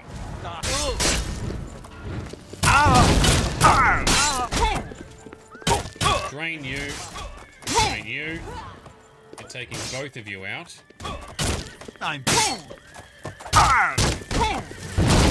Claude's down. Who's left? Rigmore. Someone's been murdered! Oh, I got knocked down once again. Get up, get up. Getting pounded. And not in the good way. Rigmore. Alright, Rigmore is down. Now, one thing that's interesting about Rigmore, there's a mod on for Skyrim where you get a follower whose name is Rigmore. And they're called the mod's called Rigmore of Bruma. Can't help but think it's meant to be that person. But it kind of wouldn't be either, because Skyrim is not for like another, what, 400 years? Out of the way, please, Shadowmere. The note. Let's read this note. It's just called Note. There's the book section. Go Note. Rigmore, set up a camp. A camp. Set up camp out of sight and keep an eye out for strangers. Umbacano thinks to cheat us, as usual, so we'll play it cautiously. Do not enter the ruin until I arrive. We may not need to risk our necks this time. Marek, yes, because Marek was setting us up to do all the hard work. It's a full set of Daedric armor. We shall take all of it. Yes. We shall store it all in our horse. Because we don't need it. There's a lot of Daedric stuff. Where did we get some of this other shit from? Nope. I'm picking it up from the horse instead of giving it to the horse. That was silly. Alright, here we go. Noob. I will sell that later. What have you got? High Fane Key. Cloud Marek. What else have you got? Annealed Cuirass. Fortify health? Yeah. Well, it's worth a bit. We'll grab it. Borrow Silicate Boots. Worth a lot. Okay, so a whole bunch of glass armor. It's worth a lot. Insulated shield. That looks expensive. Sword of Disintegration. That looks expensive. All this sweet loot from all of you dickheads we are going to take. Especially because my horse is right here. And we can simply put it in the horse. That sounds weird out of context. Put it on the horse. Store it in the saddlebags on the horse. In a weird way. Although this tail is looking a little weird. It's funny, earlier I was, I've been doing some mod testing for the mods I've been creating. Dragon Hunter's Claymore. Oh, that does a lot of damage. Let's have a look at that. Dragon Hunter's Claymore. Yeah, that is badass. We might use that eventually. Has it got any? It has no enchants on it, even better, so we can enchant it to do even more damage. Very cool. And we're over encumbered. Store all the loot. Luscious, glorious loot. Store it within our noble steeds' saddlebags.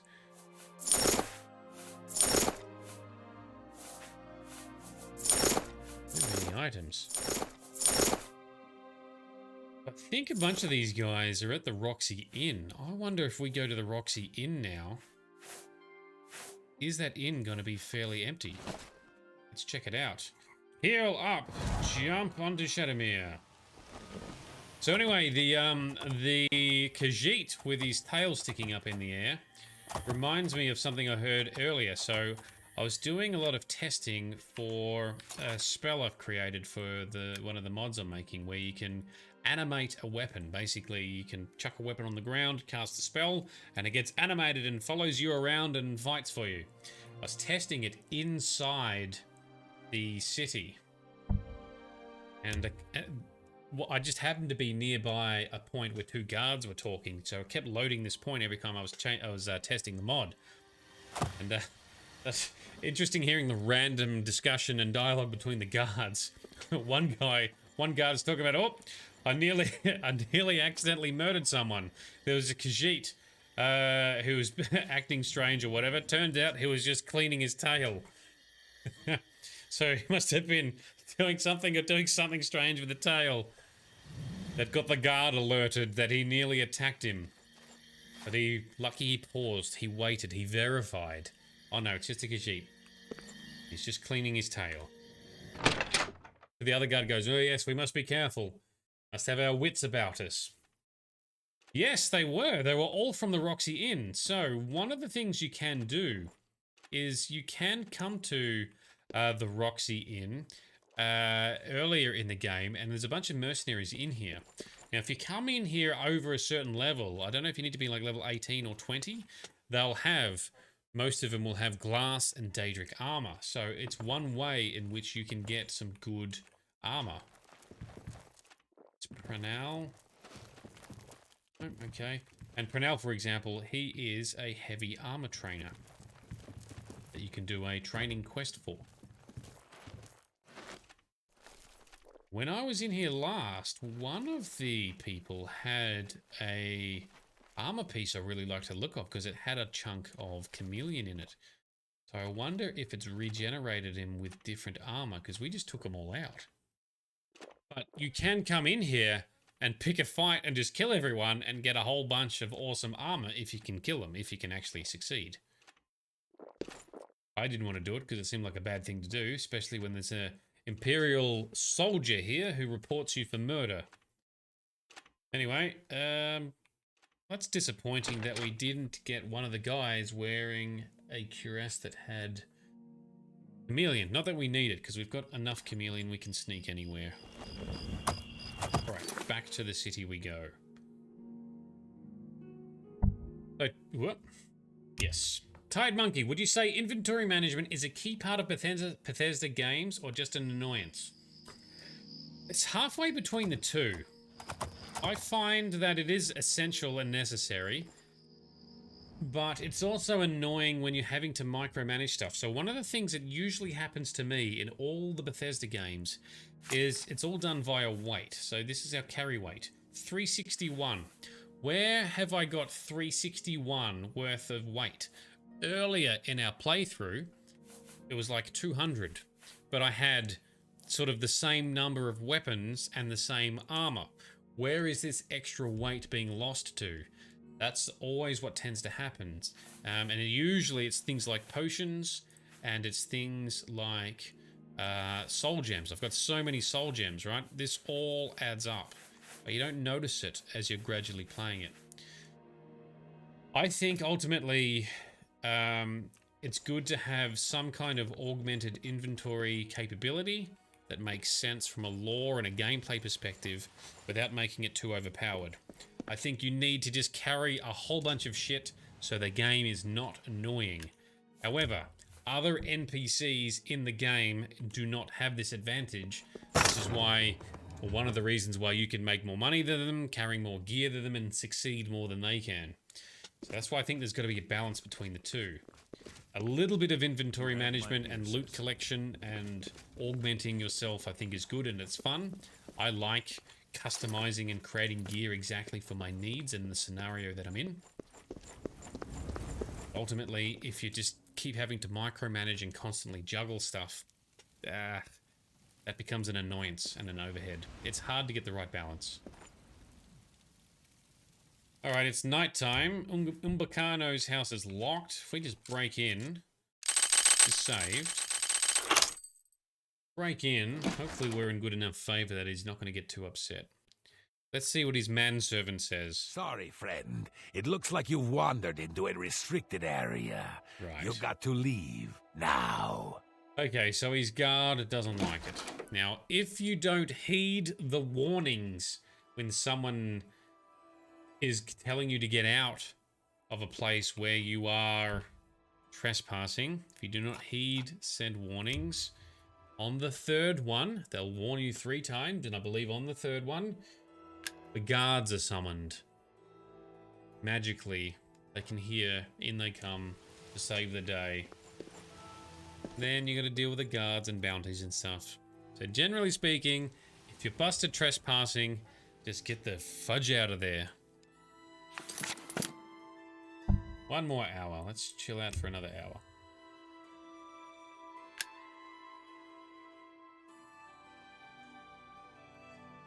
There's some people, if you become friends enough with them, it's no longer considered trespassing. Asking for a single coin. More so in Skyrim. I haven't seen it happen as much in Oblivion. But if someone likes you enough, you can then take things from their house without it being stealing, and you can just walk around their house as much as you like. Good to see you again, sir. Shall I escort you upstairs to see my master? Yes, take me to Umbacano. Very good. Please follow me.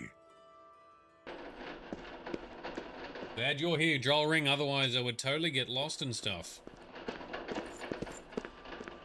Umbacano does not have any good loot to steal. A lot of the noble houses don't have much good stuff. Blood Angel Veronis. You are replaying this, but gave up after the game corrupted your last 4 hours of saves. Oh no! And you had to use console commands to do 2 quests. That is the absolute nightmare when it comes to playing Bethesda games. I have not had that level of issues in any Bethesda game. I play modded games. Were you using mods as well? That really sucks. But that is also one of the reasons why, if you are playing any kind of RPG, you have multiple saves. If you can, just always create new ones, because if something goes wrong, you can then load back before it went wrong. I learnt this the hard way when I was like 12 years old, playing another RPG from, I don't know, from the 90s, I think, an old RPG, and something went wrong in my playthrough. It didn't corrupt, it didn't crash. It just, I was trapped or it died or something, and I didn't have another save to go back to. Lost all my progress. Yuck. Blood Angel, your Ring of Burden fell through the floor. That's a Mage's Guild quest. We did that one. You are only using the unofficial bug fixes and the one that changes the awkward GUI. Well, that's similar to what we got too. That sucks. Sorry to hear. That should not happen like that. Oh, I feel your pain. Absolutely. Because this is why you got to be careful with the number of mods you use and which mods you use. You can't just use any mod or any mod setup. But what you're describing should have been perfectly safe, perfectly fine. We have had some game-breaking bugs occur, but nothing that we couldn't fix by just loading like a few minutes back. Oh, sorry to hear. Yeah, that's very painful. That hits hard, man. That hits hard because these games, you get so immersed with your character and what you're doing, to have it ruined, that's very demotivating. Oh, we can see the displays where Umbacano is putting his statues. Must mean that there's more to get. Umbacano. Ah, yes. My treasure hunting friend. What can I do for you? Cloud Merrick. What do you want to tell me about this guy? Because he ambushed us pretty hard. I believe a little friendly competition always sharpens the wits. Even more reason for you to get back to hunting for my carving. Yeah, see, a little competition is probably an understatement. Anyway, the High Fane carving. I have it. Yes. You learned that it is the ruin now known as Malada. Were you able to recover the carving yet? Yes, I have it. Wonderful! You are indeed a treasure hunter of exceptional talents. No. Here is your reward as promised. Normally, I would give you a chance to celebrate your success, but I do have another task for you, if you are interested. A rather urgent one. Yes. What is this next? Oh, hang on. What else can you tell me about the High Fane? The carving you recovered from Malada will be invaluable in my research on the late Ayleid period. Okay, 2,500 gold. Now that is a much better quest reward amount than we've had from some of these other quests. One of them was like 25. I'm like, I'm gonna get out of bed for that. Anything else you want to talk about, Cloud Merrick? I hope you don't blame me for the unpleasantness with Marek. I have no control over the man. In any case, it all turned out well, didn't it? Yeah, sure. All right, what's this other task you've got? This is not quite in your usual line of work, but I hope you can help me just the same. Okay. A rival collector has an item which I very much want to add to my collection. Oh, but she stealing. stubbornly refuses to consider any of my offers. Yes? She and I have had our differences over the years, I admit. Now she is taking this opportunity to get her revenge. I believe that you may be able to persuade her to part with the item, where I cannot due to her prejudice against me. Are you interested? I am interested. What else is needed for the job? Very good. I hope you will succeed, where I have so far failed. Tell me about this collector. Her name is Herminia Sinner. She lives here in the Imperial City, in the Elven Gardens district. She fancies herself a student of the Ayleids, although she sadly lacks any aesthetic instinct whatsoever. Be that as it may, she has come into possession of an ancient relic known as the Crown of the Ayleids.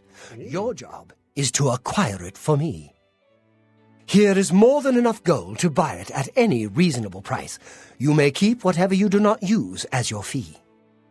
Okay, so he gave me 1,000 gold. Alright, what else can you tell us about the Crown of the Ayleids? Reputedly the crown worn by the last king of the Ayleids. It deserves to be part of my collection. Yeah, okay. What do you know about the last Ayleid king? Very little is known of him, not even his name. He ruled the last Ayleid city in Cyrodiil during the First Era, 3 centuries after the fall of White Gold Tower. The fall of the tower, so they were still going for a while before they were wiped out. Interesting. Alright, thanks, Umbacano. We shall see what we can do. Okay, let's save after that. So, Blood Angel, with your issues, you couldn't finish the Master Conjuration quest in Skyrim either. On Switch! There's not even any mods if you play it on Switch. Oh man, the Unbound Dremora wouldn't spawn. This is why at least being able to install the unofficial patch mods is very essential in my opinion. That's why I get frustrated with how Bethesda has handled things with their games and their modding community, but I won't rant on about that right now. Yeah, sucks. Blood Angel, how familiar am I with this game? I am somewhat familiar. So I'm fairly familiar with the lore. I know roughly the vague overarching storyline for this game, but I have never, I've only played sort of the first couple of guild quests in this game, and that's it. So right now we are further than I have ever been, so this is all new territory for me. And Blood Angel, you were playing a catman named He Who Poops in Sand. The entire realm of Elsewhere was his litterbox. Or her litterbox. Their litterbox. Going, oh, that is... Look at the muscles on you. Oh, why, thank you. Look at the paleness on you. You practically glow in the dark. Jeez. And I'm a vampire. I'm a vampire who is pale, commenting on how pale that person is. Holy shit. The NPC dialogue is loud compared to me. Okay, duly noted. What we can do... turn that up a bit. Maybe we go about there. Yep, that might be a bit better. Thank you for the feedback. I had to change my volume settings the other day when we were doing some Doom streaming with my sister Sparkle Sauce from the community, who was also co-commentating with me.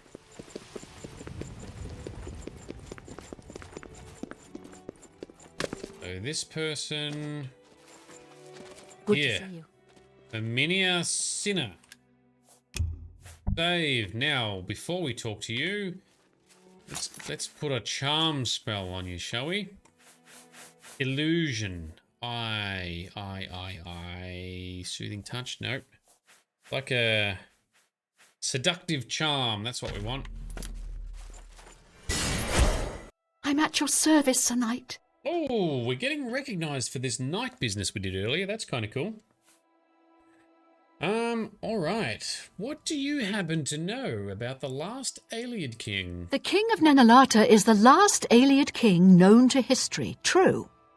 He appears to have ruled for centuries past the fall of all the other Ayleid kingdoms, if the ancient Chronicles are to be believed. But there never was a single king of the Ayleids. Each city-state had its king, and their power waxed and waned over the years. Right. The King of Nenalata was the last, simply because all the other kings had been destroyed or driven out of Cyrodiil. Right. I see. So it's not like he was the king of all Ayleids. He was just the one left because that was the last bit left before they were wiped out by the humans and their uprising. All right. What do you know about the crown of the Ayleids? You want to buy my Ayleid crown? It isn't for sale at any price. I would think Umbacano would know that by now. Can I charm you or persuade you? Well, I'm not working for Umbacano. Save your breath. He's the only one who knows I have it. He's tried to get it from me for years. I will never allow the crown to fall into Umbacano's hands. He is far more dangerous than you realize. Really? Oh, but he's just a harmless collector. Far from it. His interest in the Ayleids is not that of a mere scholar. He hopes to unlock the secrets of their magical power. Oh, interesting. And if you know anything about Ayleid-ruled Cyrodiil, that should make you very uneasy. Well, I do like unlocking power. We did that a lot in our first sort of character arc into this game. But I am familiar with how horrible the Ayleids were, especially to their human slaves. Well, tell us more. How is the Ayleid crown dangerous? I'm afraid I don't know for sure. I wish I had a more persuasive answer, but hear me out. Right. The crown of the Ayleids which Umbacano wants is not simply an ancient work of art. Okay. It has certain superficial magic powers, true, but its real power is hidden. However, my studies of the ancient text make clear that it is the key to dangerous magical powers which should be left dormant. Okay. But Umbacano will not give up. You're right. Even if I persuade you, he'll send someone else. Someone less amenable to reason. Yeah. But what if you brought him another Ayleid crown? Ooh.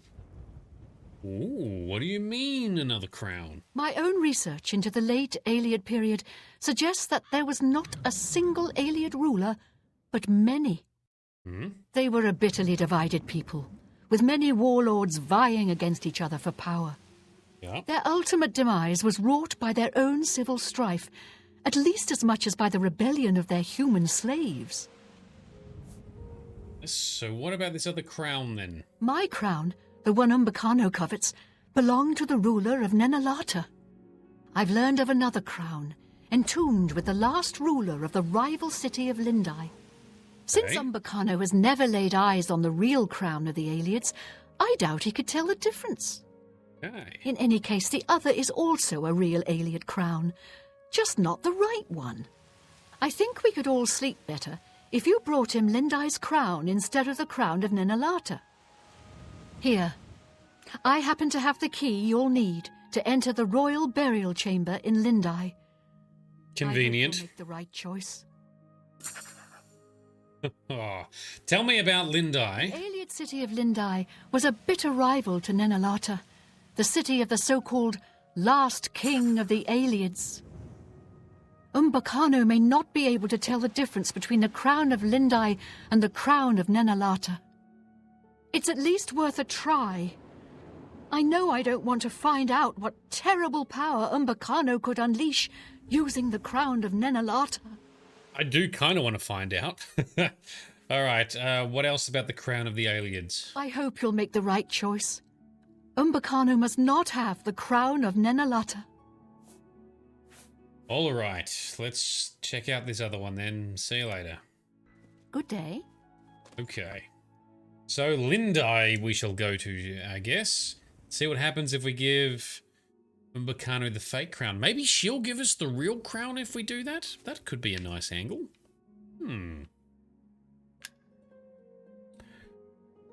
Blood Angel, you did try to find a mod for this game to make soul gems only go in the right size gems. I had one for Skyrim, which was, I'm sure, the same one you used, which was Acquisitive Gems. I did find one for Oblivion. What is it called? It's in my mod list, which you can get linked in descriptions below or on my Twitch profile. Where do we need to go? Into here. Oh, it's all blocked out because we've... Oh, let's just hit that button. Unlock. Gameplay enhancements. Soul Gem Magic is what you're looking for, Blood Angel. It has a couple of different modes in which it can be configured. So it can be configured so you can keep capturing smaller smaller souls to fill up a large one, or you can have it work just like Acquisitive Soul Gems does, where it makes only the correct sized gem capture the soul. That's what I have enabled. It's a simpler mode, it's more reliable, and I don't think it's overpowered like the other one might be. Give that a crack. Okay, so our two options are to get this fake crown or potentially to steal the real one from her, because we've got a marker that was pointing inside. We'll check the quest. Need to bring Umbacano one of the Ayleid crowns, either by stealing the crown of Nenalata or by recovering the crown of Lindai. Let's get the one from Lindai, shall we? See what happens there. There we go. Turn off night vision. We don't need night vision. Let us travel. Lindai. Oh, we haven't been there. All right, let's go to this fort and we'll run across from there.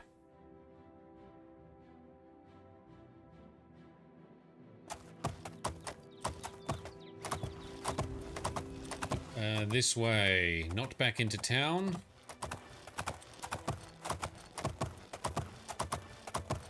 Can I get both? Can I steal the crown from her house and get this one? Frosty, you have a mod question. Oh, he's saying, yeah, if you've got a magic mod question, just ask Shade. This whole playthrough started out because you asked for mod suggestions. Yes, so that's very true. So during one of the Steam sales, Frosty acquired Oblivion, I think in Skyrim or something, right? You got a bit of a bundle. Anyway, you were asking about mods for Oblivion, and I stumbled across, recommended, and tested out the Heartland mod, or mod list. It's a list of mods using Wabberjack that does a lot of graphical enhancements. I was impressed with how good everything looks and came together that I decided, alright, I'll do an Oblivion playthrough. So here we are. Because we'll be doing a Skyrim playthrough at some stage. But yes, this all happened because I got sucked in by the Oblivionness. Because Oblivion's pretty good. Also, it's a bit clunky. These mods make it a lot more modern. And Blood Angel, did you know that Mehrunes Dagon was created by mages in ages past to help rebel? That's his whole deal. I did not know that. I did not know that he was created by mages who were rebelling. No, I assumed he was the same as all the other Daedra. But they were... Whoa, okay, there's traps here. Oh, shit. Don't get hit. Oh, we're getting hit by traps. He got hit by traps too. Alright, that hurt a lot. No, I assumed Mehrunes Dagon was the same as all the other Daedra that did not get sucked into Lorkhan's scheme, in which the Aedra were kind of tricked into creating the planet Nirn and the realm of Aetherius, in which it sits, the universe, but at the cost of their own being and power. And some of the Daedra created or were ascended beings. Yeah, same with the Aedra. So Talos, or Tibus Septim, he ascended to be the 9th divine.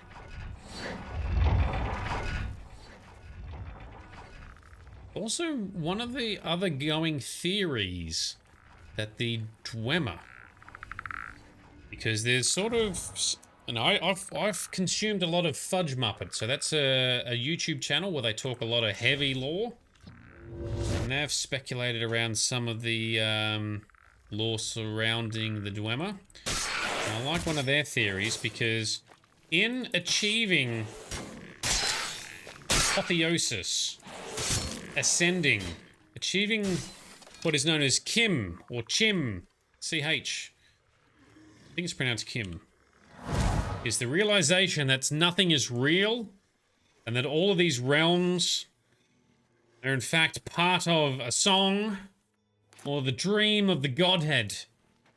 I'm not going to go into that detail now, but it's mind-blowing. But if you are either extremely humble or extremely logical, you realize it is not real, and thus nothing matters, and you no longer exist.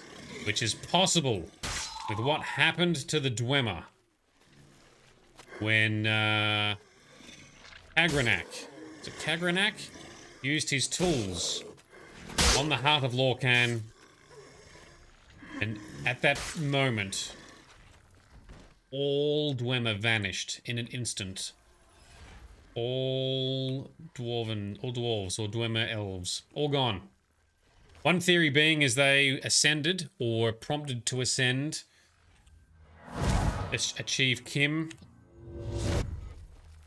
but because they realized that nothing's real, these realms don't exist, it's part of the dream within the Godhead, which I won't go into right now because I don't fully understand myself, they just disappeared. Because they're such logical beings, they didn't worship gods. They're about science, engineering, logic, and education.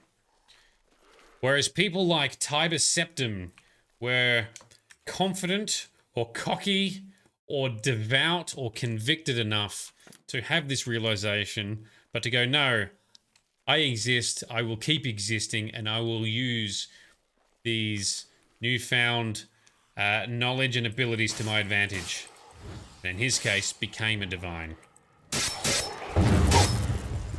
Unconfirmed, we are speculating a bit, but that's one of the popular theories for what happened to the Dwemer, or why they disappeared all at once, without a trace. I like it. It's my favorite theory.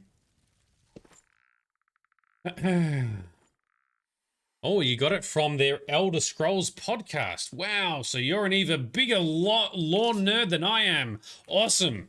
I love lore. I love talking lore stuff. Lore nerdy goodness. Bring it. So if you realize that you don't exist and accept that, you stop existing. If you assert your being and accept it, you become a god. That's exactly what I'm talking about. The way you've described it is a lot better than how I just attempted to articulate it. Exactly that. That is the difference between Tiber Septim and the Dwemer. And Vivek. Well, Vivek, true. Vivek, one of the tribunal from the Dark Elves, along with Animalexia and Sothasil.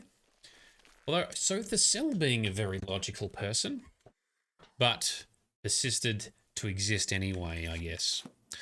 Part of them is their different, I guess, ethos and desire. That's why they overthrew the Daedra. Oh, that guy fell down. Oh, and he's back up. Oh, there's a spiky lift. That's why. Okay. So the Godhead is the overgod that dreams of the world of Elder Scrolls. Everything is just a dream. Yes, that is very much, for example, being the origin of the void.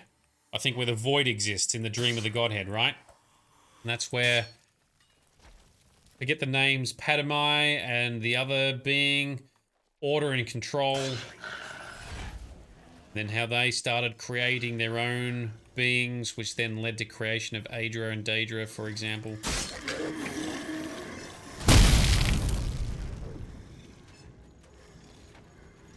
So they ascended more due to the god tools. Now you're talking about the tribunal. So Animalexia, Sothasil, and Vivek. Yes. The stupid Lish is in the middle of the spikes. Yes, however, they didn't fully ascend, so they didn't turn into full-blown gods or Aedra. They're kind of like demigods, half-gods, because it's via the tools of Kagranak and the heart of Lorcan. I don't know how they used the tools different to how Kagranak himself used it incorrectly to make potentially all the dwarves disappear, all the Dwemer disappear. Or whether it would have achieved the same for them, a demigodhood, but even that, them being logical beings, realizing and accepting that they don't really exist and disappeared anyway. I'm not sure. Greetings, welcome. You lost track of time? No worries. Licking spikes? No, but we did do some epic boss fights earlier when we finished the Knights of the Nine DLC. Now we are treasure hunting. We're getting our Indiana Jones on as we hunt down relics for Umbacano.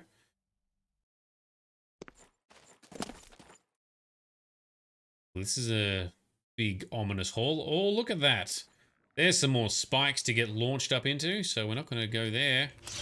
Oh, okay. Probably should have been sneaking.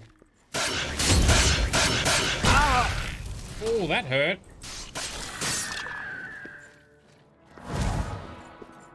Heal up. Still hear a skeleton somewhere. Grab these Welkind stones. Give us the loot. Oh. So Blood Angel and that dude in Skyrim that accidentally nulled himself. Dude in Skyrim that nulled himself. Who is that? Accidentally nulled himself out. So he no longer exists. Ooh, can you share some more details? I don't remember this. I need some reminding. Well, we need to find a button for that.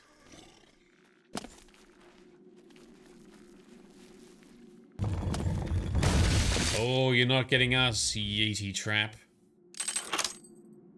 You get a guy to help study dwarf stuff, and you get Keening, you think. Ah, then he does an experiment and turns into ashes.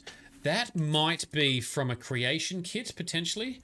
Because you get the tools Keening, like that, the hammer, right? Keening the hammer and whatever the other thing was. Either way, I haven't done that. I have not experienced that, so I can't comment, unfortunately. Let me go elsewhere. Is there anything else in here we can trigger? Is that loot going to be any good? There's no buttons. I can't see any buttons in here. It's Mage's Guild quest. Really? To get Keening.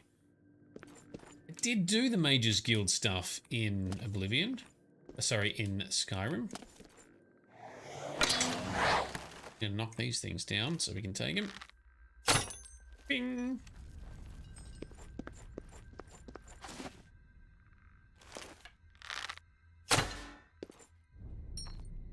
Oh, I must have completely forgot about that part of the quest, because I know you do the whole Eye of Magnus stuff with the College of Winterhold quest in Skyrim.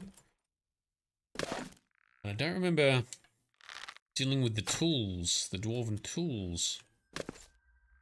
Either way, whoa, careful. Either way, it's something we're going to be doing when we eventually do a playthrough. We're going to be doing not only all the quests in the game, but also some of the mods or creation club stuff too. Found how we open those doors. Maybe we do it elsewhere. There's no doors behind it, is there? Yes. Hello, grumpy headless zombie. Arniel's Endeavor. Uncover an ancient Dwemer secret. Ah, there you go. I completely do not have that in my brain. Shows me how much I really need to play Skyrim again. Thank you, Blood Angel. I will look forward to that.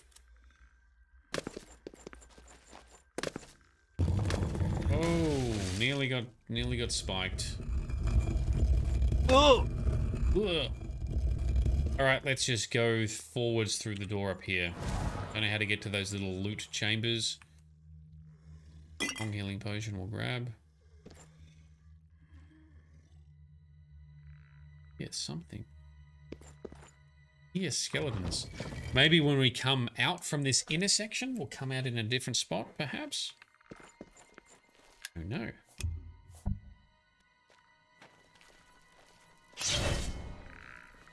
Healed up. Sneak attack.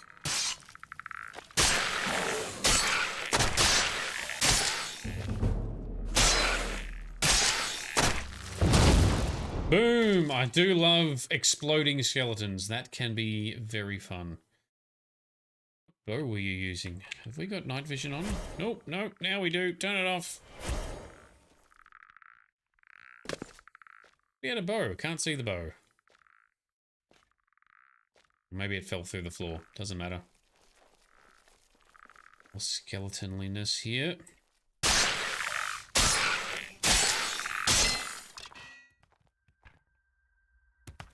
Relax. Anything else? Yep, one over here. Arr.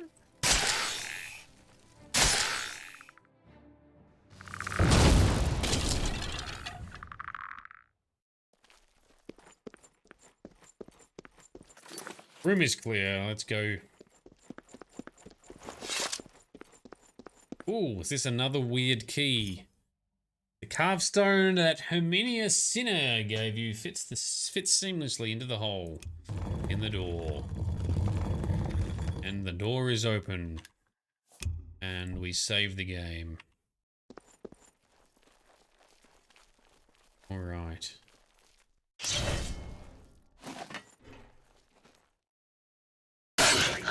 Down.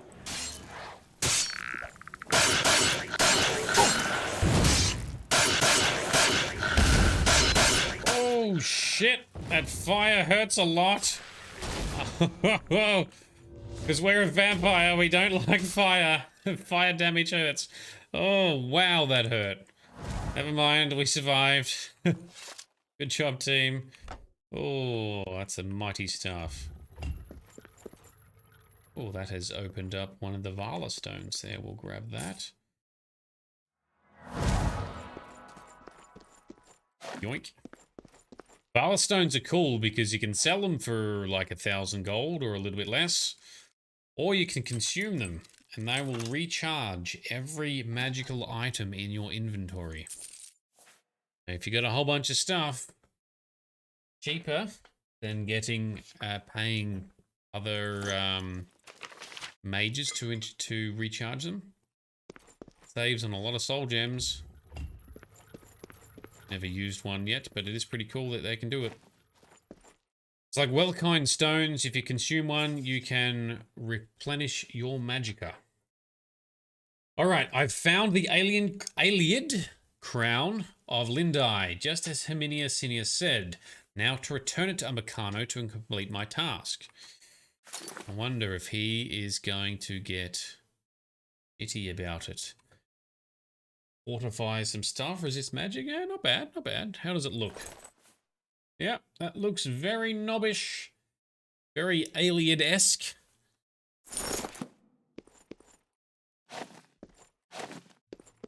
Ancient elf.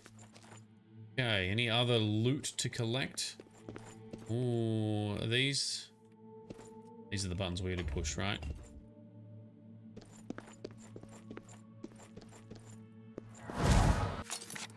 Alright, so way to get out of here is this way.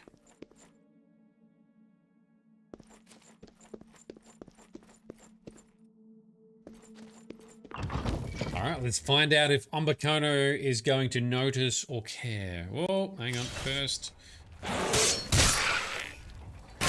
Oh. Oh, shield.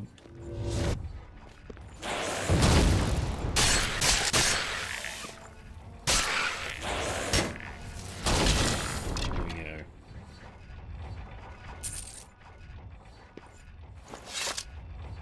So are we above the traps?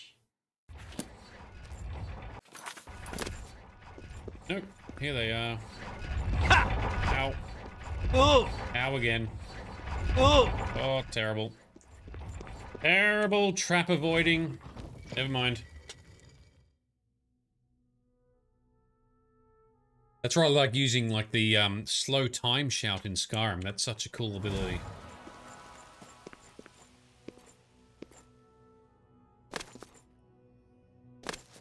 Okay, so we are heading back to the city, I guess. However, what time is it? 8 PM. What's the bet by the time we get back? Umbacano has locked his house up again. Let's see. That would be annoying.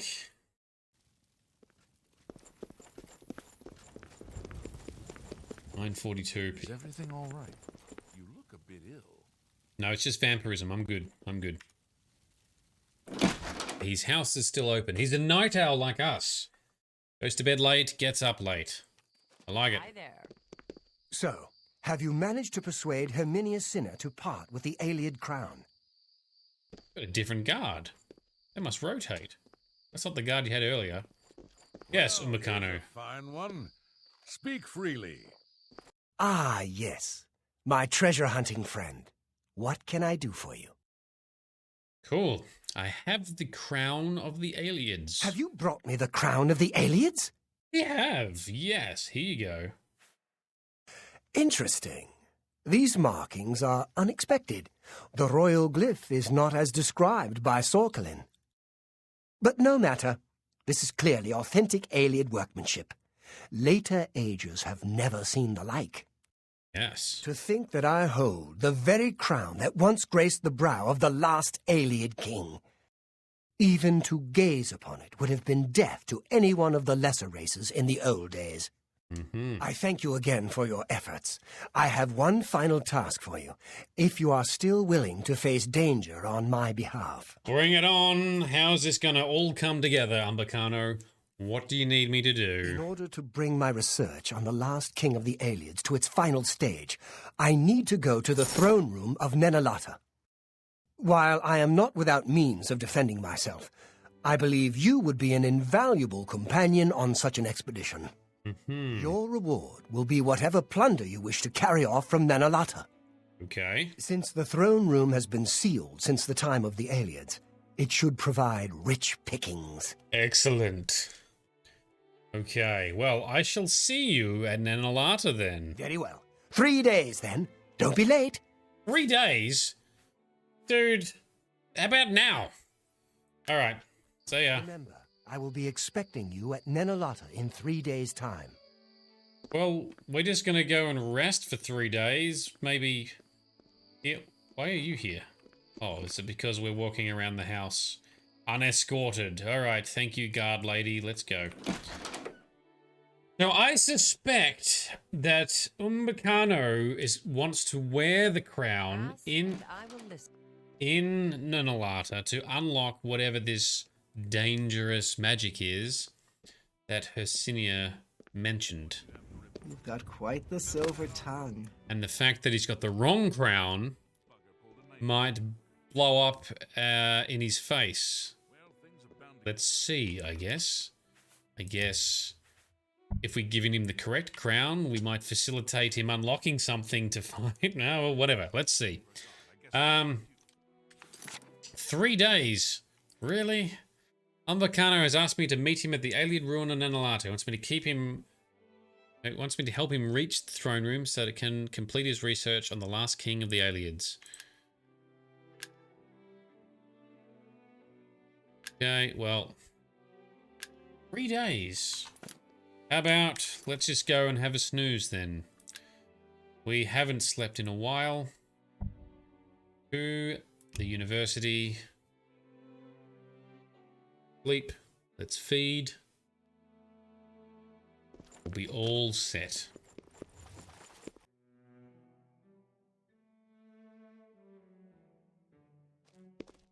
I am at your service, Archmage. Thank you. Good. Pity I can't get you to do anything useful, Raminus. Mage Quarters, yep, sounds good. Let's have a snooze on this magical bed of awesomeness. Alright, so let's... Guess this just wait it out.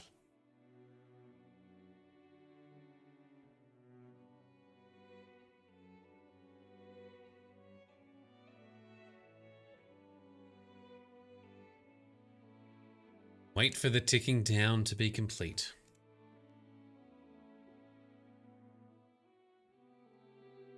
Because there's nothing else we can do.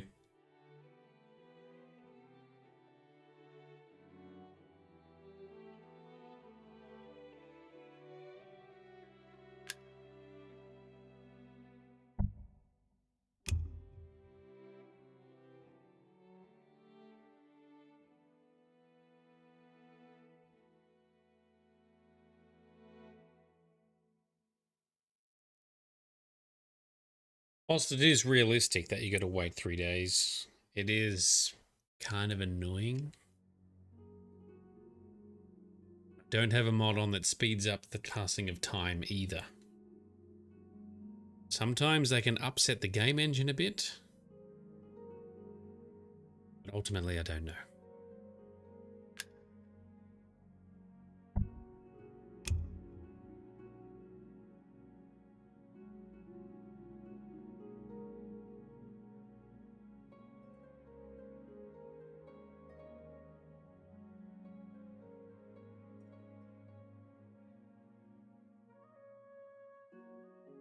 Alrighty, 3 days later, we are going to be a very thirsty vampire, so let's go and feed on some local students.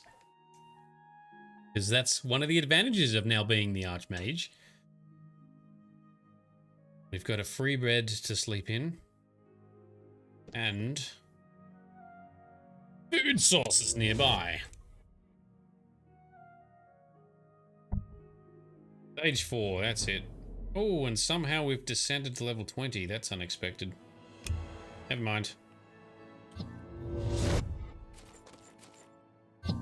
It'll bounce back. So using the ultimate leveling mod, whenever you have it configured in skill mode, like I have, where you must level skills to level up, just like Skyrim, whenever there's a skill change, at the wrong time, right when the mod is trying to do its checks, it might descend you a level, but then you can just sleep and level up again. You don't lose anything. But it is kind of funny that this happens. Alright, so there are Mage Quarters over here somewhere. Mystic Archives. One of these was Mage Quarters, that's it. Let's sneak through here. Hey kid, want to get a something? Hey, Blood Angel, so you feel like vampirism is the worst in this Elder Scrolls.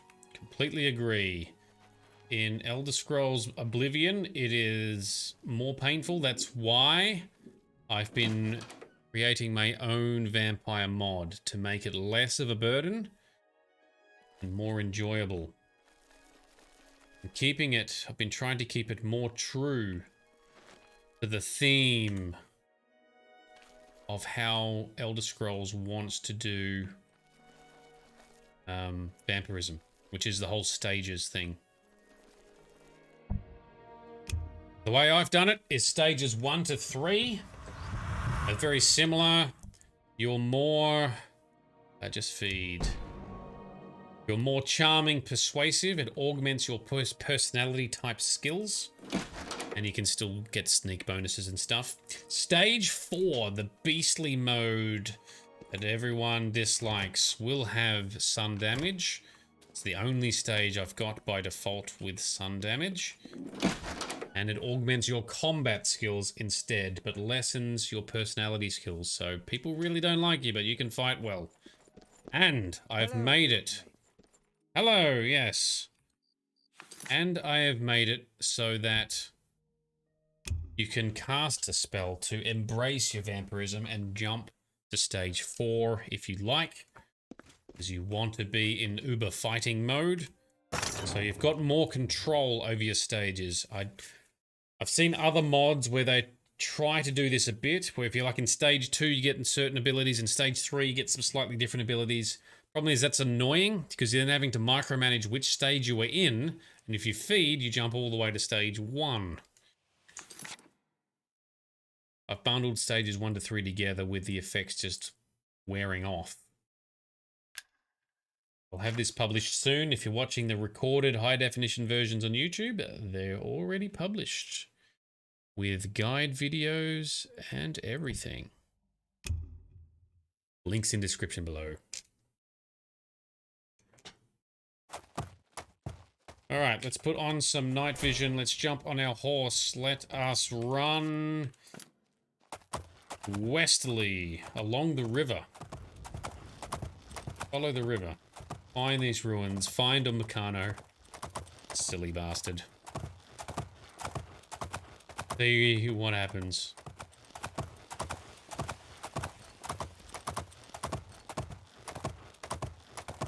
Love it if there's a plot twist, like Hercinia is there, and she's trying to use the crown for something. I guess we'll find out. Oh, known route. Can't be bothered. Hostile Wolfie up there. Hopefully he leaves us alone. Go away. So far, so good.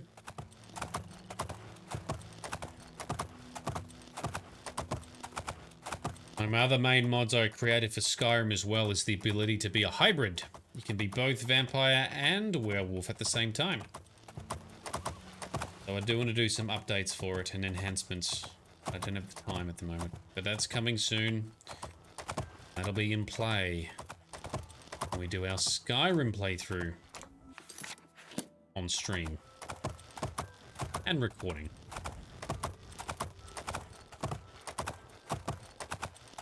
Love this soundtrack too.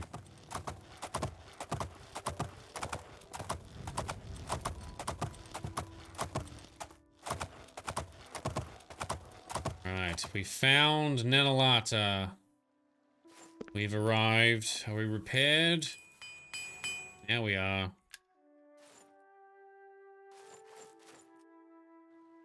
We going inside? Is Umbacano? There he is. Hello. What say ye? Here you are at last. I know exactly where the throne room lies. Your job is simply to get me there safely. Why aren't you armored up if this is going to be dangerous? Okay, follow me. Lead the way. You're gonna sneak when I sneak? Nope, you're not. Okay. Fine.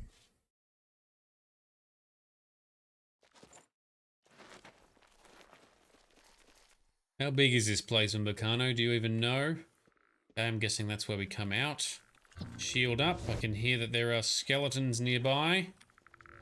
And you're shielding up. That's good. Are you going to shield us up, maybe? No? Okay. You're just going to run into the fight. Alright. Well done. Careful, Umbacano. Don't hit the summons. Hit the summoners. One down. I'm just warming up, you pathetic worm. Alright, well, they're dying faster than some of our recent enemies, so that's good. Fine glaive, alright. Good job, Umbacano. Keep going. Turn off night vision. That's better. You're pathetic. Alright, you're doing a bit of damage. I'm kind of liking what you're dishing out, Umbacano. Nice one. These Welkind stones, which I don't know how they're still here, but they are. Yoink. Lots of these bad boys to sell, and you can sell them to any vendor.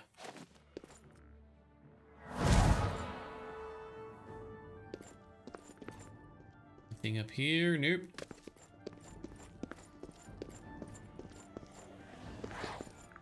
There's another lishy boy.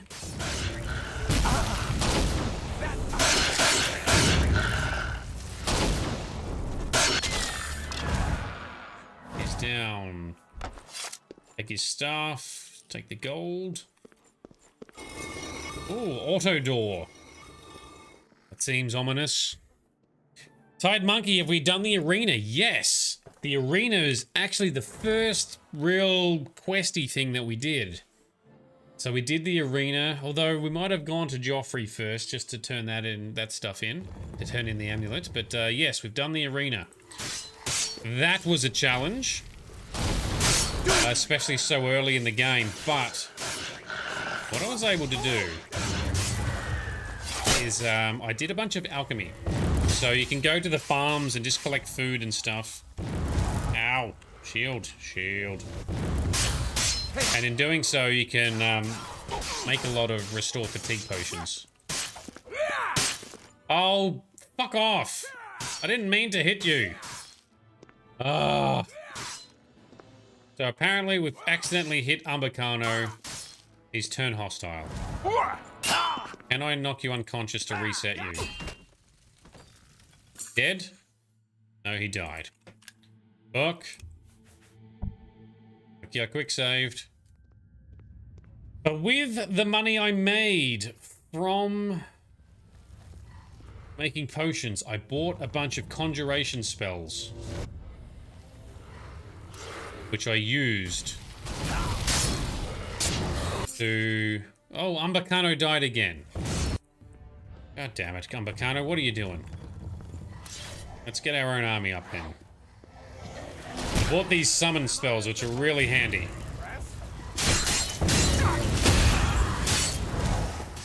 And so with the summons I could now command, even though they were low-level summons, would actually win the arena.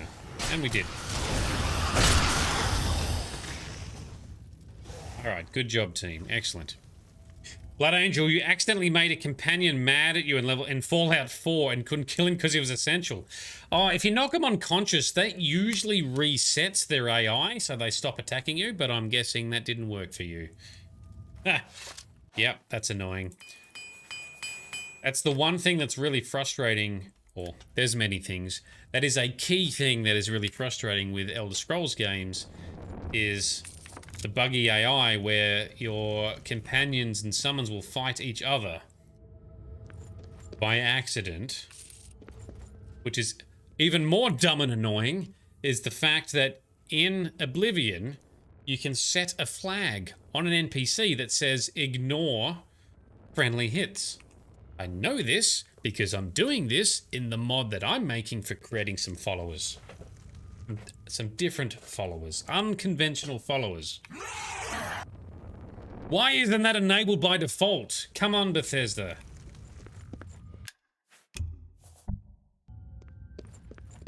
Ignore friendly hits. Don't fight each other. Simple. Feature is there. Set it on by default. Alright, you think you're gonna summon some friends? No, you're going down. Actually, I should check Umbacano's health. I can cast some heals on him.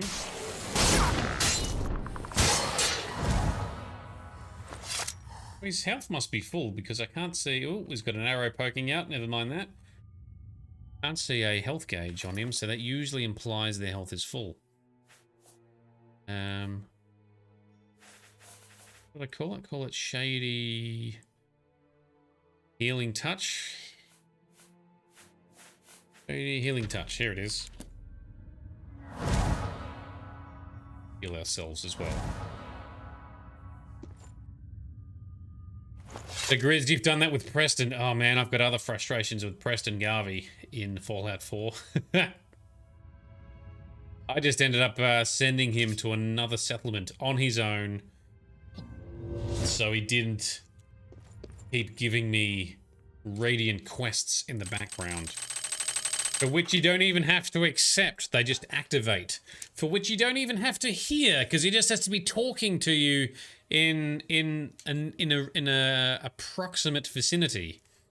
Oh no, I got sick of that. Preston, you're going to another settlement, so you can't accidentally give me quests. Repeatable quests as well. They're not even quests that progress anything. Endless, infinite quest generation. Radiant quests. So you stick to New Vegas and 3. Yeah, so you're not a fan of Fallout 4. Well, Fallout 4 was the first game I actually finished of all the Fallouts. I've played them all. Sorry, I've played 3 New Vegas and 4. I never played 1 or 2. I actually liked Fallout 4, though. The only thing that was a bit rough is the voiced protagonists. I hope they don't do that in future, because it creates some limitations, especially with mods. But I will be doing a Fallout 4 stream at some stage. It will be modded. It will be enhanced. It will have bonus content and quests. Maybe I'll have a mod that I've made for it as well. We'll see. You've beat New Vegas 20 times. Oh man, you're definitely a fan. Nice one. That's a big game. Very impressive. I got quite far into New Vegas. I think I got further into New Vegas than I did with Fallout 3.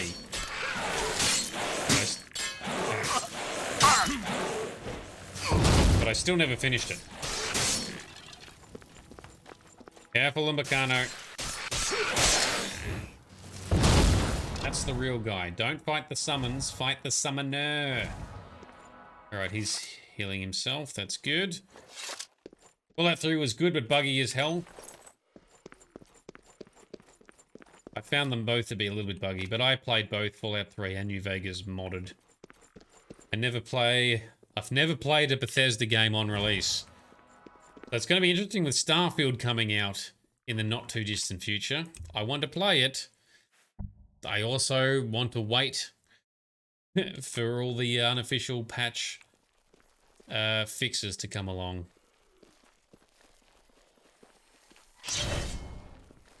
Man, there's so many things to fight on Bacano. Let's just... That's the wrong button. Let's just summon our little army. Let's get through them. Alright, that one's down.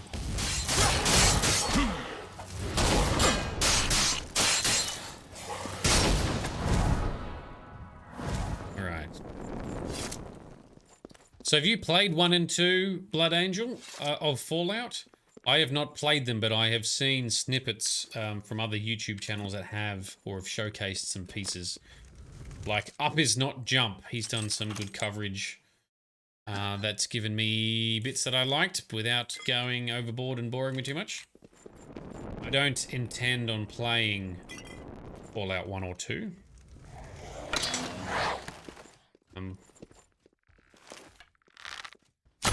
To be honest, I'm unlikely to play 3 or New Vegas either. The graphics enhancements and as well as the power armor system in Fallout 4 is much better. I hated how power armor worked in Fallout 3 and Fallout New Vegas. But there are projects where they're remaking Fallout 3 and Fallout New Vegas in the Fallout 4 engine. Modding community for the win, just like this Oblivion making Oblivion in the Skyrim engine. Gonna play that when it happens, when it's finished. Oh, you hated the power armor in Fallout 4? Ha! That's so funny. We're at opposite ends of the spectrum on this one. Oh, well, fair enough. But to me, it felt... I don't know, it felt kind of fun. I'm biased, though, because I love any kind of Iron Man or suiting up kind of experience. So, Anthem. Anthem was a disaster of a game launch, which really sucks because the start of the game's actually pretty decent. And the whole mechanics around how the suits work and feel is really good. I've played and finished Anthem. I've done a fair bit in Anthem. If you ever do have the opportunity to get it for, you know, a couple of dollars, it is worth a few dollars. Just to play the campaign, just remember that you're not gonna... You're unlikely to be finishing it, or you're unlikely to keep going in the end game very far, because it gets very repetitive because they haven't got much content in there. But it was... it had a lot of promise. And Tide Monkey, you find it surprising Bethesda haven't done an Oblivion Remastered re-release, or maybe Morrowind Remastered, considering how many times they've released Skyrim. Well, that's true. The interesting thing with Skyrim is they've taken a very lazy approach, though. So Skyrim, the original version, came out. Yep, all good. Not long after they released Skyrim, possibly as it was released, they'd started work on Fallout 4. What? Which includes... Oh, he died! We're not having Umbacano die. We are save scumming our way through this. Which reminds me, I need to update the status. That's another 2 save scums because he died earlier where we loaded as well. Anyway, so... they made... Skyrim, released it, and then they had already started work, or were starting around about then work on Fallout 4. I think at least when they were working on or releasing the DLCs for Skyrim, Fallout 4 was definitely underway. But that included the new engine upgrades. Now, the core engine of Fallout 4, at least in the forms and how things are linked, is very, very similar to the original Skyrim. So what they did is they just adapted the graphics parts and the 64-bit engine layers of the creation engine from Fallout 4 into Skyrim because they're already so similar and the forms are compatible, that they created Skyrim Special Edition. Now, Skyrim Special Edition is awesome. It's very good, and that's the version you should be playing if you are playing Skyrim. Someone somewhere is going to get all inflamed and disagree with me. There's lots of factual reasons as to why it is better.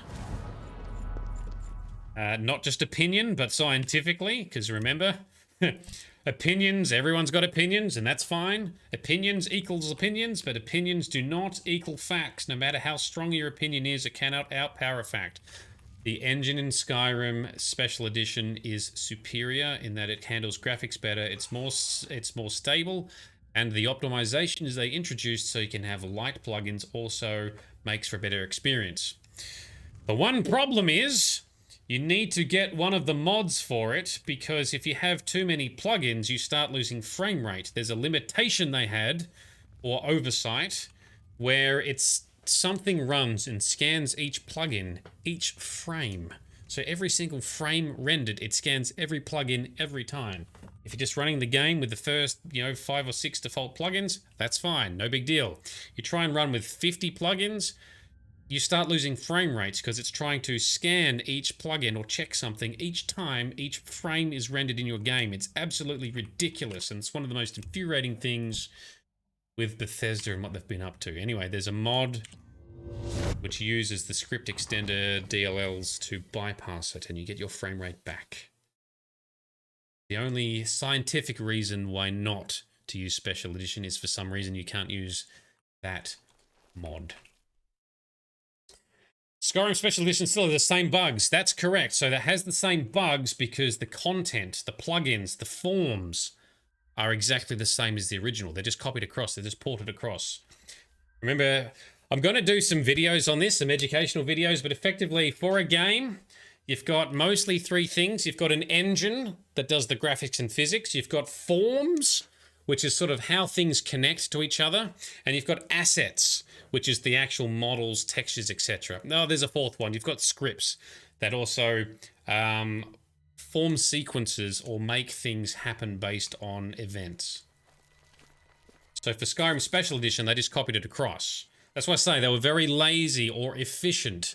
They'll say they're efficient, but they're very efficient in how they've done it. That's why the bugs from the original Skyrim are present in Skyrim Special Edition, but it's also why, the same reason those bugs came across is also why most mods can also be ported straight across from Skyrim Original to Skyrim Special Edition. The only things that don't port across are assets, so models and textures. Actually, textures I think are fine. I think is they added optimizations to the models, so they don't work without applying an optimization to them first. Then eventually they created this creation club, which that's a whole topic on its own. Well, that's after they'd tried to do another paid mod thing, and that blew up because people were stealing mods and then trying to sell them. The Creation Club, and Anniversary Edition is just Skyrim Special Edition with all the creation stuff unlocked.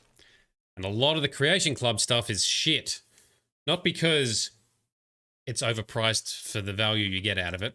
Everyone will tell you that. But no, some things are genuinely shit as far as gameplay, in my opinion, because some of the items you get are overpowered, and you can get them right at the start of the game, and they kind of ruin the gaming experience, the leveling experience, because, yeah, like you get a stealth bow where you're invisible, and you shoot stealth arrows and not be... No. Right at the start of the game, that's silly. That's one of the Creation Club items. So I don't recommend using some of the Creation Club content. How many liches are we going to fight in here, Umbacano? There's too many. Alright, you're not dead, and you're not too cranky, and you've healed yourself. You've got a really powerful healing spell, dude. Oh, nice. I'm impressed.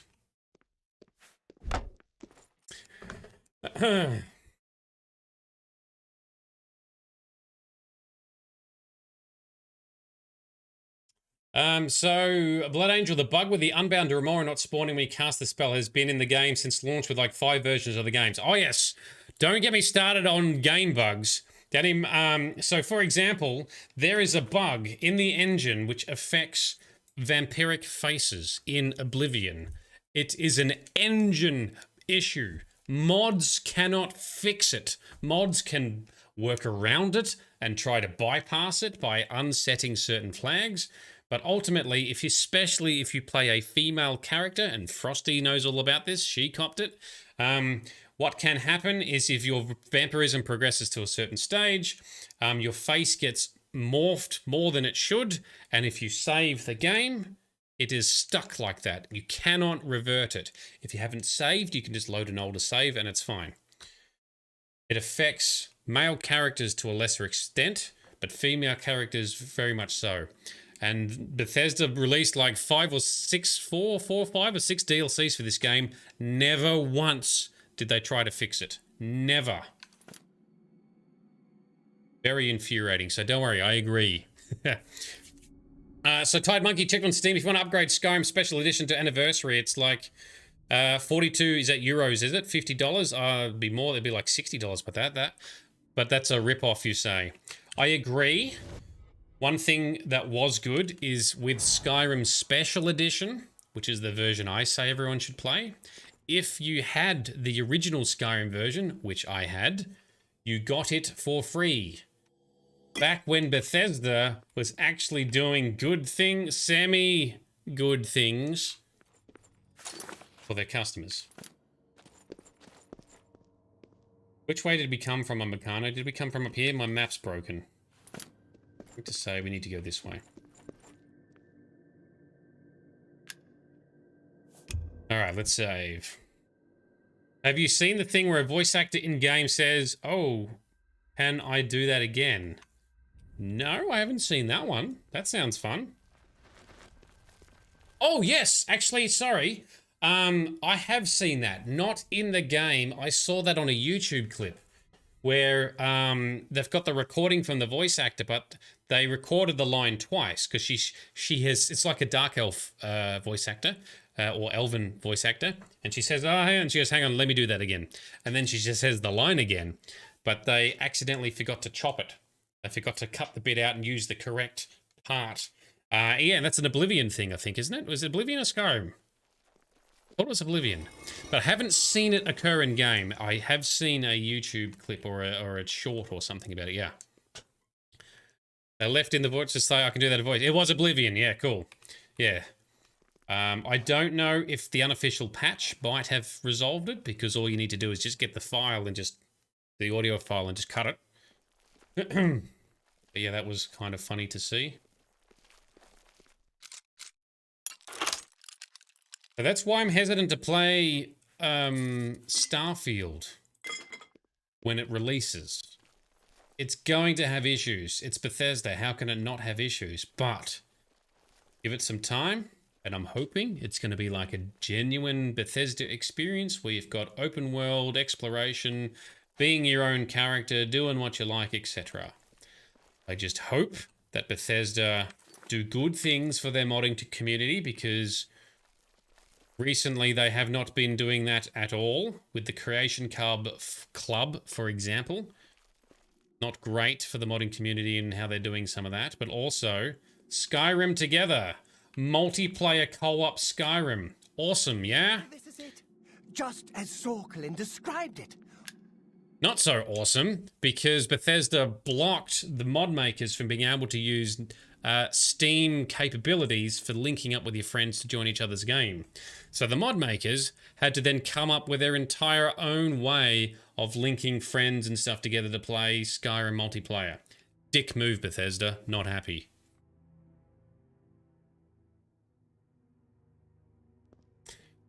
Had Blood Age, you're just hoping that Microsoft puts Todd in his place and the game goes back to a little more older styles of gameplay.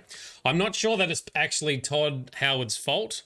So, for example, Fallout 76, I think is an absolute schmozzle. I don't believe he had much to do with that because he's been wanting to do Starfield for like 10 years. So there's rumors that he used to do seagulling where he'd have to be involved, so he'd be grungily come along, see some stuff, fly by, shit on some things, and then get the fuck out and go back to working on Starfield. I blame more Bethesda upper management. I'm hoping, because Todd Howard is the creative director, hoping he focuses more on the creation side, not things like money-making, monetization, thus Creation Club, and shutting down other mods. Hopefully. Anyway, Umbacano, we are here. Let's go. Of Ariel, ye Tamriel, Delavoy, and Arpin, Arantanabai. Oh, he's able to open the door. Okay, so that's what the carving thing was for. All right, all right. Here it is, the throne of the last king of the Eliads. And so it falls to me to begin the restoration of our ancient glory.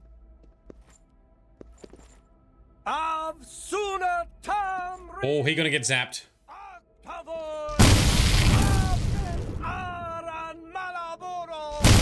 Whoa.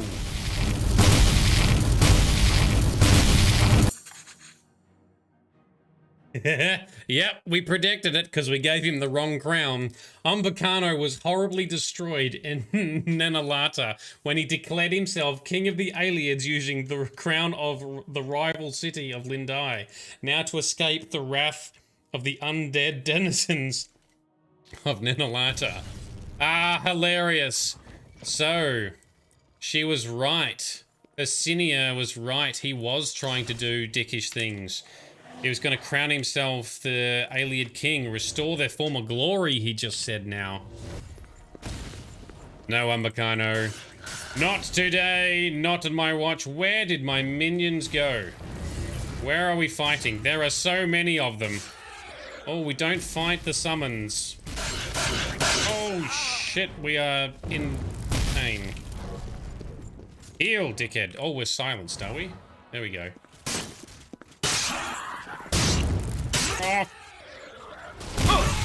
Oh, wow, double lightning to the face.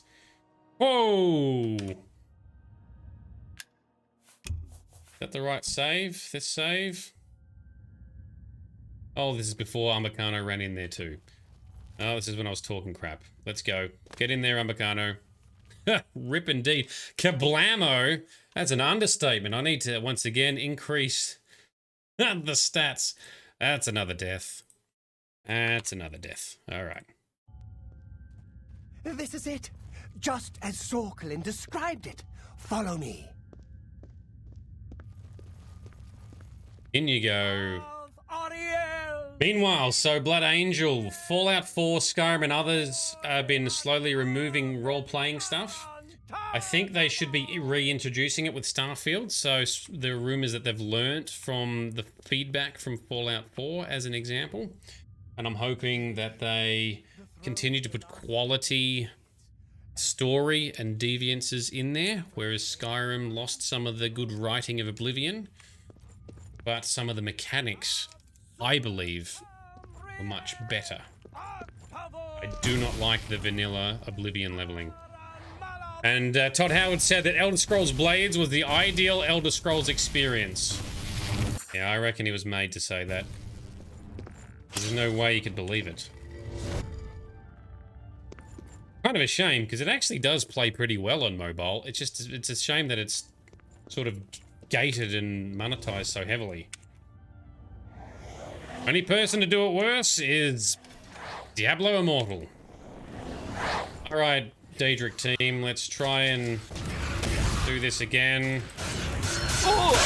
Let's try and slap around some lishers. There is so many in here, holy crap. One down. Keep slapping. Keep slapping. You guys keep distracting him. Good job, Dremora team. Another one down. Oh, one of them might be charming or enslaving my imp. Oh, I'm silenced. Careful, careful. I might need to heal. Ow. Let me run back. I need to heal. Oh, we're silenced. Okay, re-shield. Which one of you are the non-summons? You've all got a glow, which makes me think you are all summons. Where are my summons? Whoa, whoa. Oh dear. Give me some more summons.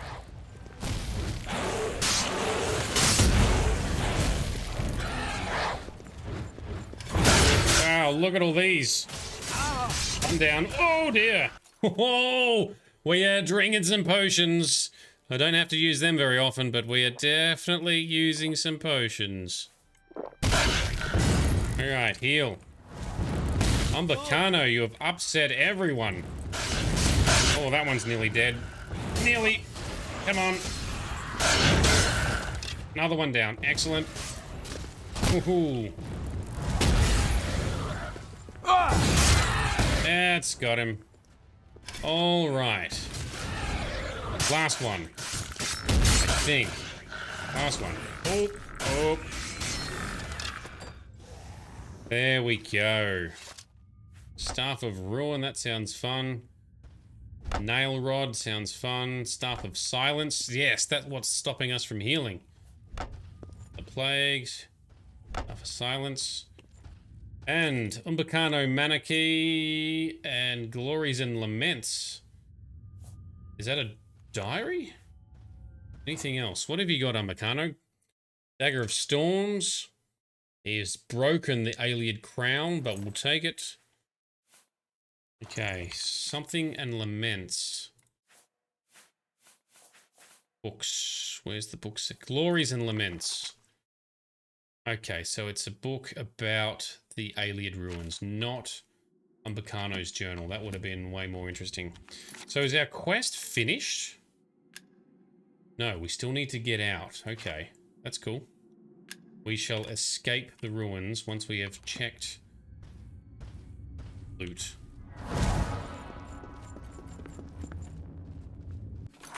And I eventually heeded your warnings there, Grizz. I did kill more and eventually died less. Alright, I'm going to check out these rooms before going up that path. So Blood Angel, have I played Daggerfall? I have not. I was intrigued to learn that you can get Daggerfall Unity on one of the, is it the Epic's Games platform? One of them, where someone has somehow managed to get Daggerfall running in the Unity engine, which therefore is enabling more and more people to add mods into it, including things like graphics and whatever else. I've seen some YouTube clips of it, but I have not played it myself.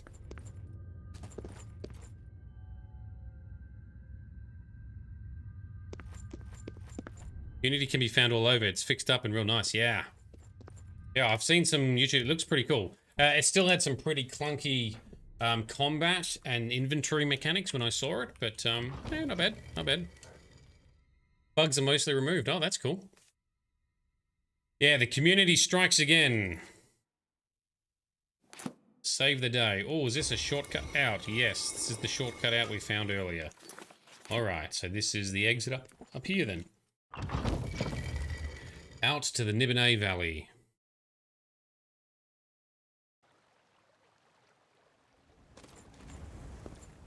Okay.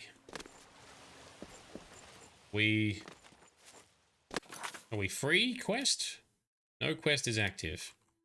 It is complete then.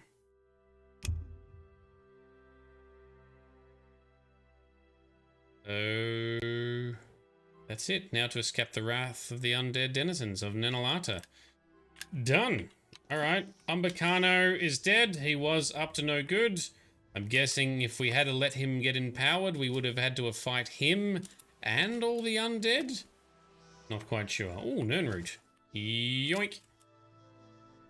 Thank you that. Thank you very much. And 4 gold pieces. All right. That is it. Quest complete. Bit of a bugger. We don't have a thing to go back and talk to Hercinia, because I'd like to hear if she has anything to say. We've got the crown, which is now broken and unenchanted. Can we repair it? Repair all the things? No, we can't. Not on the list to be repaired. We can wear it. We can enchant it with our own stuff, but it does not have any value or armor. Oh well. Go back to our normal stuff. Cool. Alrighty. Excellent. Well, that is the end of tonight's session. Thank you very much to everyone who's come along and chatted and shared some glorious, juicy lore details. I love it. I also enjoy the game discussions as well, so thank you to anyone who's come along to chat to me. Also, thank you to all the lurkers who hang around and just watch me talk crap. I really appreciate all of you as well. All of you coming along is what makes this fun. It's kind of the whole reason I started doing it in the first place. Next session. All right, so no stream tomorrow night as per usual. There is a stream the following night, being our Thursday night. That will be Doom. I will be joined by Sparkle Sauce live on camera as well. She will team up for the commentary and the reactions as I fight my way through the hell that is Doom 2016. Friday night, we'll be aiming to do some community multiplayer session for Power Wash Simulator. If you haven't checked it out and you think, oh, that sounds terrible, it's not. Google it. Everyone loves it. But we'll be having some commentary from community members joining on stream and some multiplayer co-op there. So hopefully bring some lols and banter to that. The next Oblivion stream will be next Monday, where we're continuing along our next character arc. We're probably going to do some city-bound quests, some city story quests, similar to how we've just done Umbacano's thing. That's the next arc I have set up for us in our grand play-through plan. So I'm looking forward to seeing some of the nuances and the quirks around some of the cities, because I just haven't seen them before, so that should be fun too. No one talks crap like I do. That's right. That's why you're here, right, Grizz? There we go. Cool. Yeah, so if any of that interests you, please come along. Also, consider joining our awesome Discord community. We've got lots of lols, banter, memes, pet pics. What else is there? Arts and crafts, because we've got talented artists in our community, as well as game info, game chat, and general chit-chat, of course. But, to Grizz's point, I've probably talked enough crap for now. It's time for me to wrap up and shut the hell up. So yes, hopefully we'll see you in the next couple of sessions we have ahead of ourselves. Thank you for coming along and participating and, yeah, contributing to the stream along with me. Big shout out and thank you to our Patreon sponsors here. Links are displayed on screen. They're in chat. They're in my profiles. They're in descriptions. You can find it. Real shout out and thank you to our Patreon sponsors. You guys are absolute legends. And you are the fuel that keeps fanning the flames of everything we're doing here. But this has been Nerdedness. I've been Shady. You've been awesome. We'll see you again very soon. Thank you very much. For 65 years, I have ruled this empire. Generals and kings have knelt at my command. But a darkness comes. The blood tide rises. These are the closing days of the Third Era. And the final hours of my life.